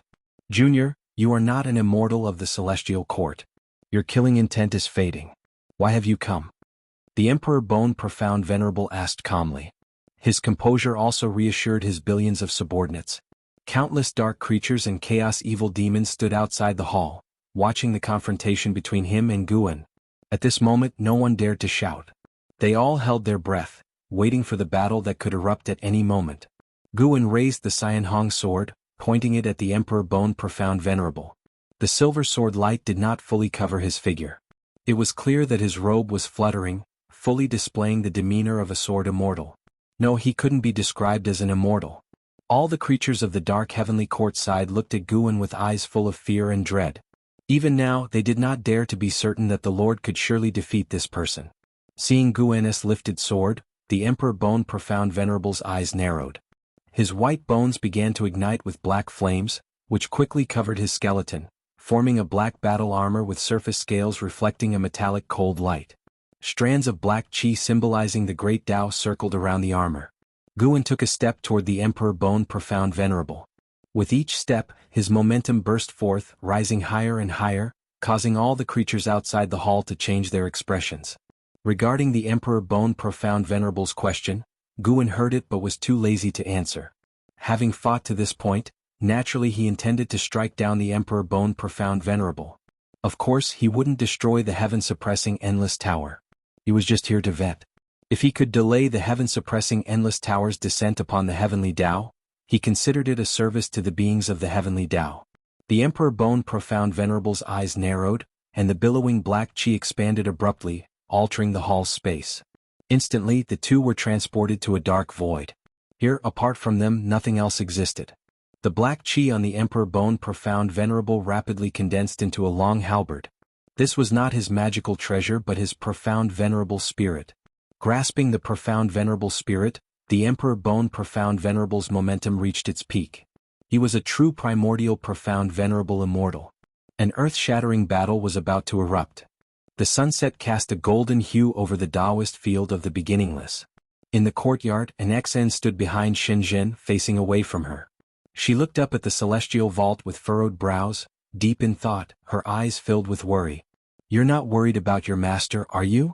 Sitting in meditation in front of the artifact refining cauldron, Shenzhen asked. Her eyes remained closed, and there was a teasing tone in her voice. An Xen replied, "It's not about fearing for his safety. It's just he's been gone for several days. I worry the Dark God might seize the chance to descend upon the human world. With his power surpassing the immortal gods, slaughtering the entire human world might take just a blink of an eye." Shenzhen shook her head and laughed softly. If the Dark God wanted to annihilate all living beings, why would he spread the scriptures of the Dark Divine Sect? Hearing this, an Xien felt it made sense. But over the years she had learned too much about the deeds of the Dark Divine Sect, causing her unease. She always felt that the Dark God was different from the previous enemies of the world, and he could bring unimaginable calamity. Moreover, with her master suddenly disappearing for several days, she couldn't help but worry. Indeed, the Dark Divine Sect won't massacre all living beings. You can rest assured. A light laugh sounded, startling an Xen. She turned to see Guan, dressed in white, walking into the courtyard. An Xen was overjoyed and then sighed in relief. She stepped forward, greeting Guan, and curiously asked, "Master, where have you been these past few days?" Guan smiled, "It's a long story. I went to spar with the ancestor of the Dark God's ancestor, warned him that if they dared to cause trouble, I would annihilate their Taoist lineage." He spoke casually, very unserious, making an Xen think he was joking, so she couldn't help but roll her eyes at him. "Master, even if you wouldn't intervene, can you tell me what is the Dark God's realm?" An Xen asked curiously. The Dark Heavenly God was already more powerful than the immortal gods. How strong must the Dark God who surpassed the Dark Heavenly God be? Guan replied, "Many realms higher than the Celestial Spirit God. Not to mention their Celestial Spirit Great World, even in the 3,000 Great Worlds, there aren't many who can match him." As he spoke, he reminisced about the battle with the Emperor Bone Profound Venerable. After sparring with other primordial profound venerable immortals, his inflated Tao heart finally stabilized. He was very strong but not enough. After all, if he wanted to completely kill the Emperor Bone Profound Venerable, it would still take a lot of effort. If you find any errors, ads pop up, ads redirect, broken links, non-standard content, etc., Please let us know reports so we can fix it as soon as possible. Chapter 768. In the battle with Emperor Bone Profound Venerable, it seemed like Guan had won, but the Emperor Bone Profound Venerable had countless ways to escape. If it were a life-and-death struggle and the enemy escaped, how could it be considered a victory? Moreover, the heaven-suppressing Endless Tower was only a part of the Dark Heavenly Court, the elite force dispatched by the Dark Heavenly Court to the Heavenly Tao. Destroying the heaven-suppressing Endless Tower did not mean destroying the Dark Heavenly Court, it could only result in greater enmity. Recalling the previous battle, Guan grew increasingly vigilant. He realized he had been too careless. Relying on the great Tao formless body and his own strength, he had rashly infiltrated the enemy's stronghold. This time it was satisfying, but he shouldn't do it again in the future. Guan warned himself thus. An Xian asked a few more questions about the Dark God. Only after she was completely reassured did she leave. Guan did not return to the house but sat on a bench in the courtyard. He raised his right hand, and the Wuxia Divine Sparrow appeared at his fingertips. Shenzhen turned his head to look at him, just in time to see him admiring the Wuxia Divine Sparrow. What kind of bird is this? It's so handsome. Shenzhen couldn't help but ask. Guan threw the Wuxia Divine Sparrow towards her and introduced, "From now on, call it the Wuxia Divine Sparrow. It's a kind of strange bird I found outside." He concealed the origins of the Wuxia Divine Sparrow. It wasn't due to any specific intention, he simply found it amusing. Shenzhen caught the Wuxia Divine Sparrow, which tilted its head and started to nuzzle her face, making her love it even more. Sarthan Fire. Et website on Google to access chapters of novels early and in the highest quality. After playing with it for a while, she couldn't help but start touching it. She held the Wuxia Divine Sparrow and began to examine it, even prying open its legs. "Guan, is it a male or a female?" Shenzhen's question made the corner of Guan's mouth twitch. He quickly said, "This is a spirit bird, born of the creation of heaven and earth, without distinction of male or female. Don't be too disrespectful to it." Guan felt very uncomfortable seeing her reach under the Wuxia Divine Sparrow. "Spirit bird." Shenzhen responded, continuing to fiddle with the Wuxia Divine Sparrow. As night gradually fell, the Taoist field of the beginningless remained calm, and the nine-spirit continent looked the same as always, with spots of starlight appearing under the night sky. Those were the lights of human settlements within the cities, and the majestic world gate stood unmoving, as if aiming to pierce the outer heaven. Compared to it, all things seemed insignificant. The nine-spirit continent, and indeed the entire world, seemed very peaceful that night. No one knew that the world's mightiest being had just ascended to a higher level, gaining the power to overturn everything. In the chaos void, deep red fog was surging, and the heaven-suppressing endless tower inside showed no signs of change. In the dim palace at the top, the Emperor Bone Profound Venerable sat on the throne as a skeleton, eyes icy cold. 9 Xian-Chi primordial immortals stood in a row, their faces extremely grim. Although Guan had left, the scenes of the previous battle constantly replayed in their minds, weighing heavily on their hearts. Their greatest pride was shattered by the Lord's humiliating defeat, leaving them disoriented. Was this journey to the heavenly Tao truly destined for success? Would it be a one-way trip with no return? The Emperor Bone Profound Venerable was equally disturbed, his mind occupied by Guan's piercing eyes. Shrouded by those eyes, all of the Emperor Bone Profound Venerable's divine skills seemed insignificant. It had been a complete and utter defeat with no chance of victory. Was it an illusion, or did the opponent truly have the power to annihilate him? Moreover, could his opponent possibly extinguish the dark fortune of the Dark Heavenly Court? This thought made him increasingly uneasy. The palace was utterly silent, oppressively so. For a long time. One of the Xian-Chi primordial immortals could not help but ask, "Lord, do we still proceed to the heavenly Tao?"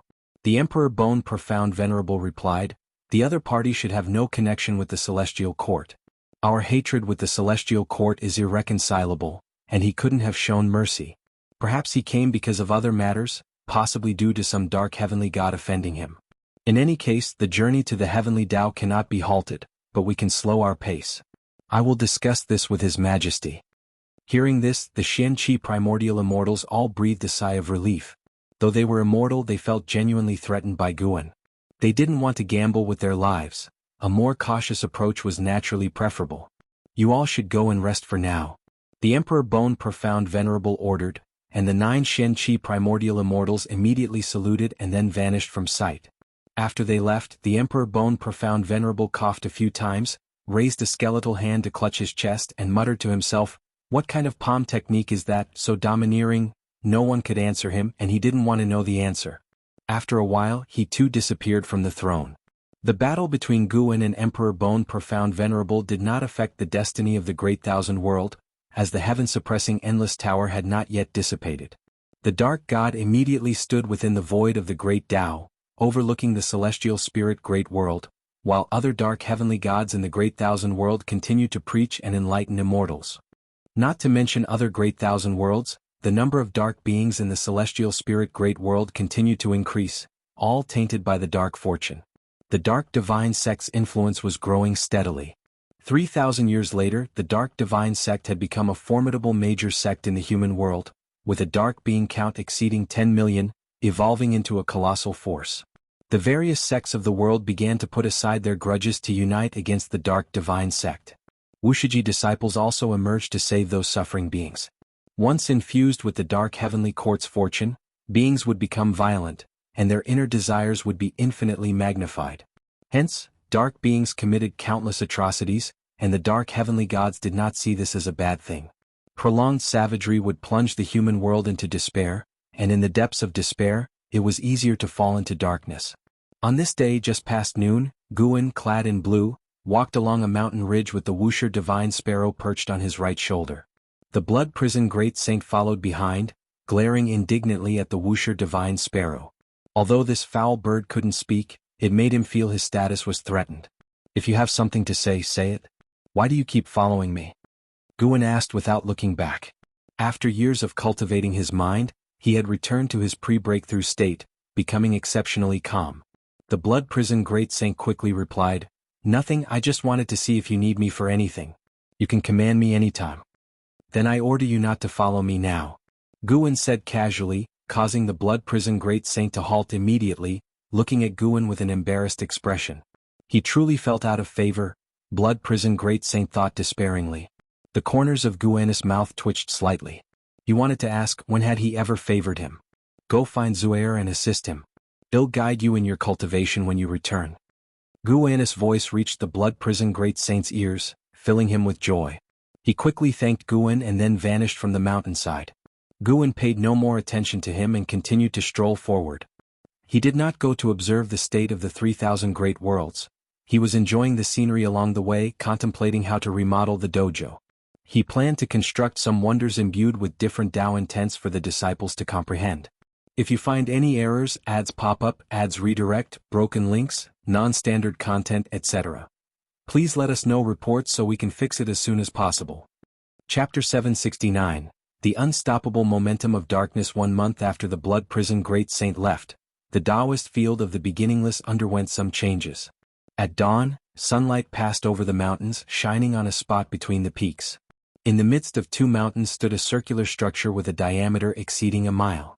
Within the white courtyard walls stood numerous stone pillars. Each pillar was intricately carved with complex and mysterious runes. And Zizai, dressed in a white embroidered robe, led dozens of disciples into the structure. His demeanor was elegant now, with a long beard giving him an air of a grandmaster. "This is the Great Tao Institute, established by our ancestors specifically for contemplating the Great Tao. You have all begun to enter the path. You can come here to cultivate in the future." And Zizai walked at the front, explaining to them. The disciples looked around, feeling very curious, though some were distracted. "Great senior brother, you are the foremost of the third-generation disciples. Why don't you go out and bring glory to Wuxia?" One disciple couldn't help but ask. This remark prompted immediate follow-up questions from other disciples. Presently, the Dark Divine Sect wreaks havoc, and various sects around the world have ceased hostilities to join forces against it. Yet even so, the Dark Divine Sect's momentum continues to grow. All Wuxia disciples possess a sense of justice and are frustrated by the Dark Divine Sect's unstoppable rise. Unfortunately, Wuxia has regulations. To leave the mountain, one must at least reach the Zizai Immortal Realm. With Wuxia's foundation and the disciples' talents, reaching the Zizai Immortal Realm is not difficult. However, even so, it requires time. The disciples brought by Zizai to the Great Tao Institute had not yet reached the Zizai Immortal Realm. They were concerned about the world but unable to venture out, leading to impatience. And Zizai turned to look at them, smiling, "You all are still too young. Do you know how many disasters have occurred before? This time is different. The dark divine sect comes from beyond the heavenly Tao. It's said that even the immortal gods cannot defeat them, a female disciple said worriedly. And Zizai replied irritably, since the immortal gods can't prevail against them, do you still wish to save the world? We may not be able to defeat the dark heavenly gods, but there are certainly beings within the dark divine sect that we can overcome. Moreover, we can save the suffering masses and fulfill our responsibilities, another disciple answered passionately, inspiring others to agree. Born on the nine-spirit continent, they didn't suffer the hardships of mortal spirits. Their immortal cultivation was not for longevity or superiority. From a young age they were instilled with a sense of mission, to serve the world and its beings. The isolated nine-spirit continent, given the best cultivation conditions by their ancestor, demanded they repay all living beings and extol their ancestors' virtues.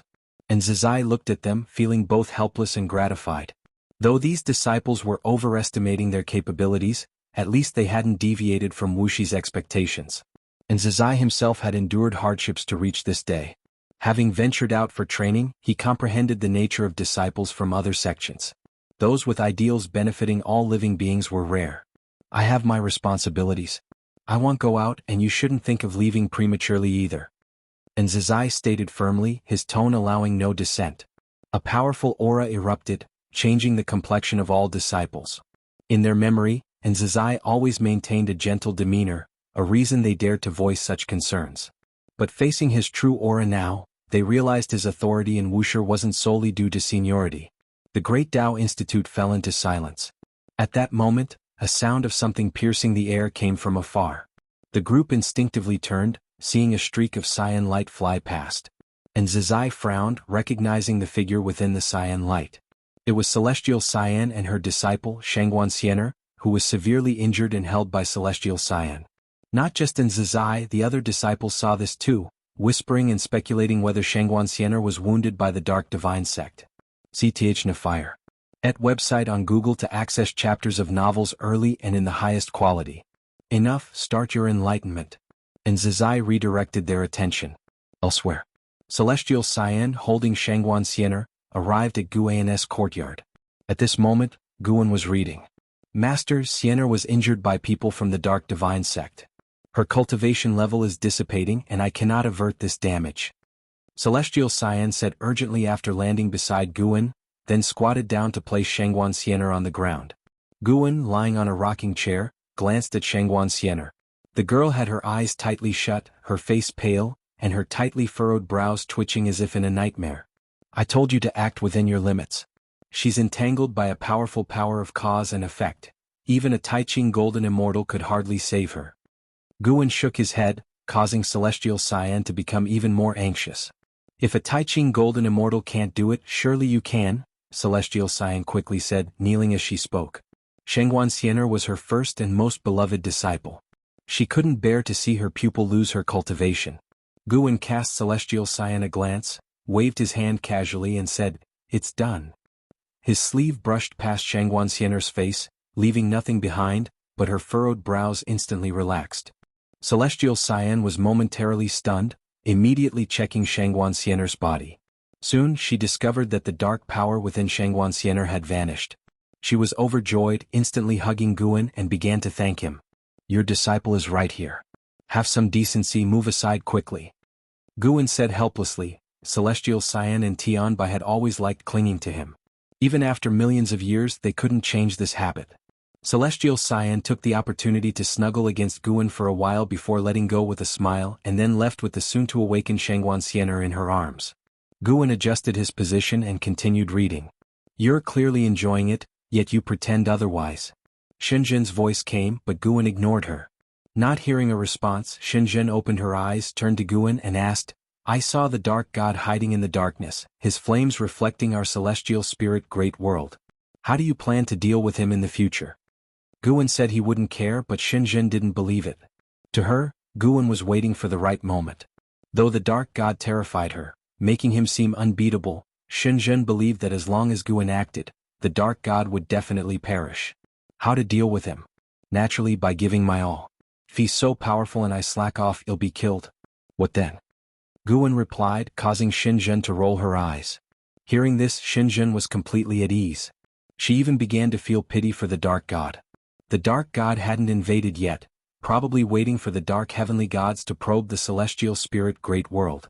Unfortunately, no matter how he calculated, he couldn't fathom Guan's true strength. When the Dark God faces Guan, despair will surely follow. Why such a powerful being hides within this world, not seeking conquest, fame, or profit, and isolated on a continent, is simply inconceivable.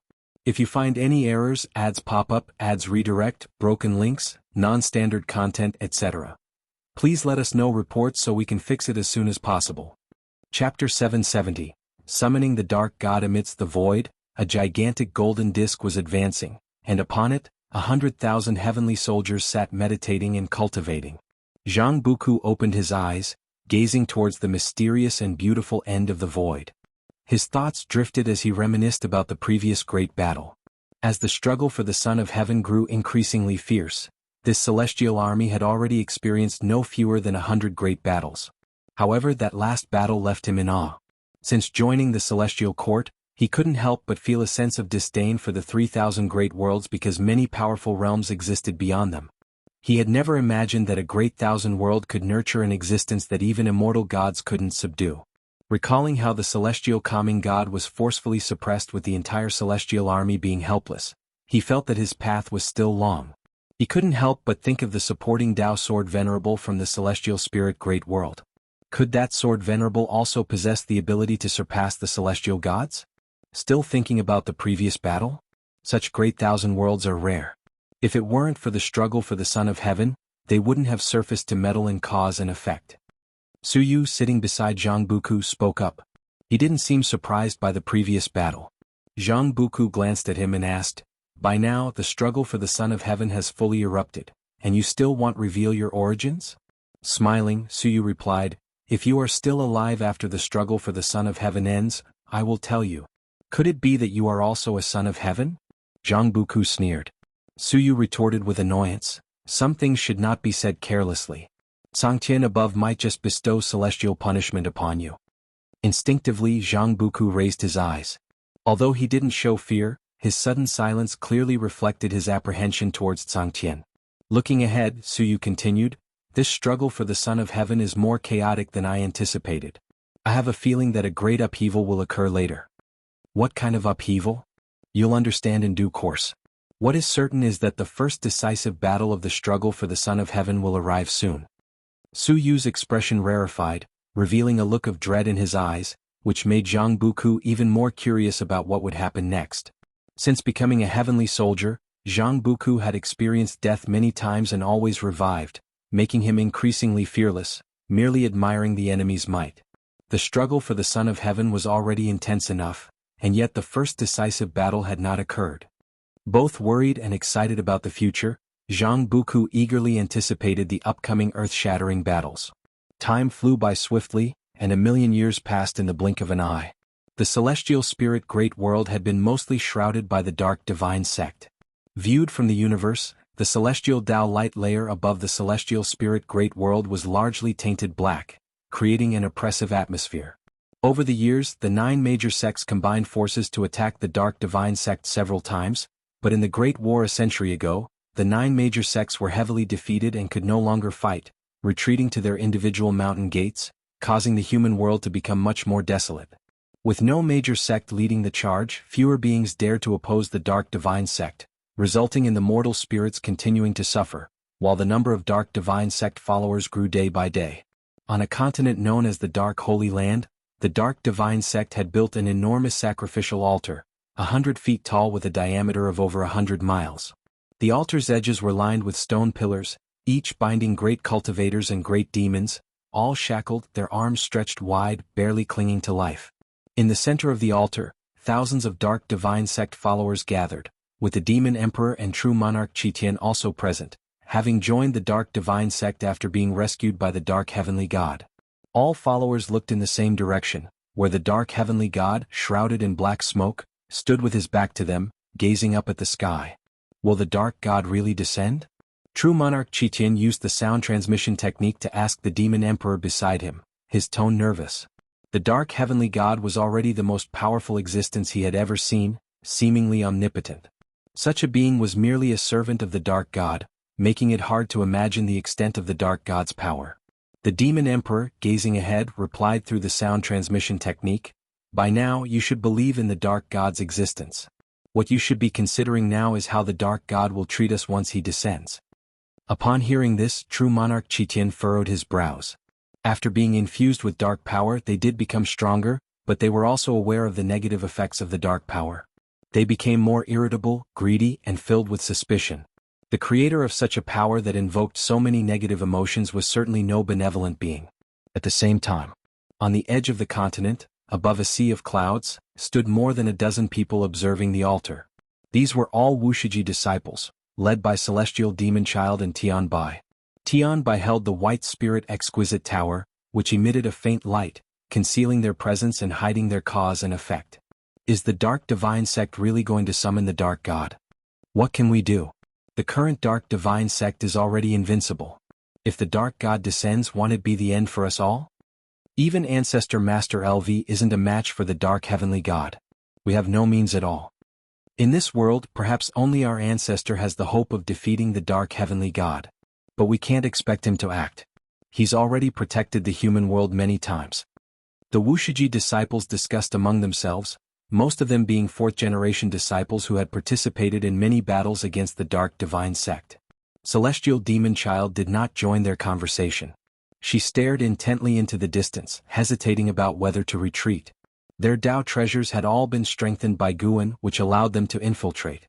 But no matter how powerful the Tao treasures were, their effectiveness depended on the user's cultivation level. They couldn't rely on Tao treasures alone to annihilate the Dark Divine Sect. Celestial Demon Child turned her gaze in another direction, sensing many powerful auras approaching. The news of the Dark Divine Sect preparing to summon the Dark God had spread across the world, naturally attracting those righteous individuals who, despite the risk of their lives and spirits being extinguished, would do their utmost to stop them. Even though the combined might of the 9 major sects couldn't shake the Dark Divine Sect, could these incoming great cultivators turn the tide? Rumble. The ground trembled as a massive pillar of black light erupted from the distant altar, shooting skyward, shaking the celestial vault and clouds, as if connecting to an exotic world. Sir the Novelier. N.T. website on Google to access chapters of novels early and in the highest quality. Seeing this, the Wuxia disciples grew more agitated, repeatedly asking Celestial Demon Child if they should act. They knew it would be nearly impossible to combat the Dark Divine Sect, but those who dared to come had long put life and death aside. Witnessing the Dark Divine Sect attempting to summon the Dark God, they could no longer hold back. What's the rush? Celestial Demon Child shouted sternly, causing the disciples to fall silent in fright. A sword light streaked across the celestial vault above them, disappearing into the depths of the continent in the blink of an eye. It's him? Celestial Demon Child raised an eyebrow, suddenly understanding why Guan valued him so highly. Even from afar where she stood, she could see that despite being alone, he dared to face challenges head-on. The figure within that sword light was none other than the foremost sword cultivator of this world, Li Ya. If you find any errors, ads pop up, ads redirect, broken links, non-standard content, etc., please let us know reports so we can fix it as soon as possible. Chapter 771. The only chance on the altar. The Dark Heavenly God standing before the black energy pillar suddenly turned his head to look. Immediately, thousands of followers of the Dark Divine Sect followed suit, witnessing a sword light rapidly approaching. As the sword light dissipated, Li Ya's figure emerged, swinging his sword to strike. A sword chi akin to Jing Hong attacked with such speed that the cultists of the Dark Divine Sect had no time to react, yet the Dark Heavenly God did not intervene. Boom! The sword chi struck the black energy pillar and dispersed directly, causing no damage at all. Dressed in black, Li Ya remained suspended in the air, his expression unchanged upon seeing this scene. Sword God Li Ya, we meet again. You refused my invitation before, do you still wish to become my enemy this time? The Dark Heavenly God looked at Li Ya from afar and asked, his tone indifferent and devoid of any emotion. Li Ya calmly replied, our paths differ, so we cannot conspire together. You are invaders. From the moment you set foot in this great thousand world, you were destined to be my enemies. The Dark Heavenly God said no more, only waving his hand lightly. In an instant, dozens of figures rose like arrows, charging towards Li Ya. Thus, a fierce battle erupted. Leah was quickly surrounded. These followers of the Dark Divine Sect were all renowned great cultivators or great powers of the demon race, each possessing extraordinary divine skills. Despite his unrivaled sword intent, Leah soon fell into a disadvantage. As the battle commenced, more and more powerful figures arrived to support, leading to an increasing number of Dark Divine Sect followers joining the fray. True Monarch Qitian watched the chaotic battle in the sky, hesitating whether to rush up. "If you make a move now, you'll truly have no way back," the Demon Emperor suddenly said. True Monarch Qitian turned to look at him. The bursts of mana in the sky cast alternating light and shadows upon the faces of the two demons. "A way back? Why seek a way back? Moreover, the Dark God is about to descend. Do you still plan to defect? Isn't that courting death?" True Monarch Qitian frowned and asked. The Demon Emperor shifted his gaze to him, his eyes deep and unreadable, causing a sudden unease in True Monarch Qitian's heart. You wouldn't think." True Monarch Qitian looked at the Demon Emperor in shock, his voice trembling as he spoke. The Demon Emperor said expressionlessly, "Qitian, you once had ambitions. Do you really want to become a walking corpse, endlessly enduring and retreating merely to survive?" True Monarch Qitian gritted his teeth and said, "Now, it's too late." The Demon Emperor looked towards the black energy pillar, saying no more.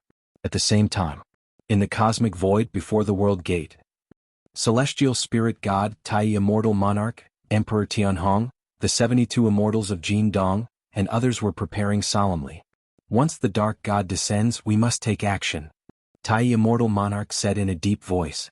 The immortal gods' expressions were resolute, without objection. They couldn't even contend with the Dark Heavenly God, let alone stop the Dark God, but as immortal gods they had to stand forth even if it meant death. Tai Immortal Monarch stared fixedly at the top of the void, where a black hole appeared, from which horrifying black energy surged, as if a terrifying existence was about to descend. Not long after, Tai Immortal Monarch's expression changed slightly.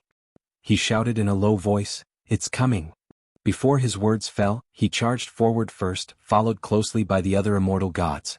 Each displayed their full momentum, aiming to reach the front of the black hole directly. However, during the relocation, an unimaginable oppressive force enveloped them, causing them to stop instantly, unable to move. Tai Immortal Monarch's expression changed dramatically.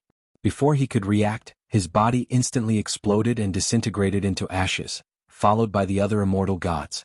All were obliterated. Meanwhile, in the human world, the celestial vault above the altar was covered by rolling dark clouds. The sea of clouds churned, forming a vortex scene. In the midst of his fierce battle, Leah looked up, sensing trouble. He exploded with his most powerful sword intent, trying to break out of the encirclement, but was blocked by a golden tower. This golden tower, 100 feet tall, continuously emitted golden light that shook the soul, sealing off the surrounding space, making it impossible for Leah to break through in a short time. Just as he was restrained, powerful enemies from all directions attacked, forcing him into a defensive posture. Those fighting on the scene were all free immortals and Taoist Zhangzhizai immortals. Their battles shook the heavens and earth, yet the altar below remained incredibly solid and unmoved. Celestial Demon Child and Tian Bai also led Wuxia disciples into battle, but the growing number of Dark Divine Sect supporters prevented them from approaching the altar. The Dark Heavenly God, standing before the black energy pillar, surveyed all around, seemingly admiring the futile resistance of the living beings. Boom! The black energy pillar behind him suddenly expanded, the wild wind wreaking havoc, sweeping away the cultists on the altar who hadn't engaged in battle. See the Oval Fire. Net website on Google to access chapters of novels early and in the highest quality. The Demon Emperor and True Monarch Qitian slid dozens of miles before stabilizing their positions. "It's coming?" True Monarch Qitian's eyes widened as he shouted in shock. Other cultists also looked nervously at the black energy pillar behind the Dark Heavenly God. Despite having joined the Dark Divine Sect, they still felt fear and tension at the impending descent of the Dark God. An oppressive force far exceeding that of the Dark Heavenly God descended, instantly halting the chaos in the sky. All beings, both earthly creatures and Dark Divine Sect followers, stopped fighting. They struggled to turn their heads, their gaze fixed on the black energy pillar. At this moment, everyone felt the breath of death, as if they could be annihilated at any moment. Gradually they all began to descend, being suppressed and forced to lower their stance. Leah gritted his teeth, attempting to resist the oppressive force, but found himself unable to. When his feet touched the altar, the force surged, causing his expression to change drastically, his knees crashing onto the altar. Not just him but all living beings experienced the same. Whether falling on the altar or not, all were pressed onto their knees, hands bracing against the ground, looking in disbelief at the black energy pillar. The black energy pillar's diameter continued to expand, eventually resembling a black sky curtain hung between heaven and earth, making the dark heavenly god in front of it seem insignificant. Who? A heavy breathing sound echoed, causing all living beings to feel unease. Kneeling on the ground, true monarch Kishin's eyes widened, his pupils trembling as he saw a white skeleton gradually emerging from the black energy pillar. This skeleton was vast, larger than a mountain, visible from all over the continent. When it stepped out of the black energy pillar, the terrifying oppressive force abruptly vanished, leaving the world in sudden silence. Leah tried to get up but found himself unable to. Despite the absence of oppressive force on his body, he couldn't stand as if his body no longer belonged to him. This eerie feeling only intensified his fear. He gazed up at the imposing white skeleton of the dark god, feeling a deep sense of helplessness. Such an existence was beyond his capability to contend with. I offer you all a chance, your only chance. Who among you is willing to sacrifice themselves to continue the existence of this world? An icy voice rang out, clearly transmitted into the ears of every living being on the continent. If you find any errors, ads pop up, ads redirect, broken links, non-standard content, etc., please let us know. Reports so we can fix it as soon as possible.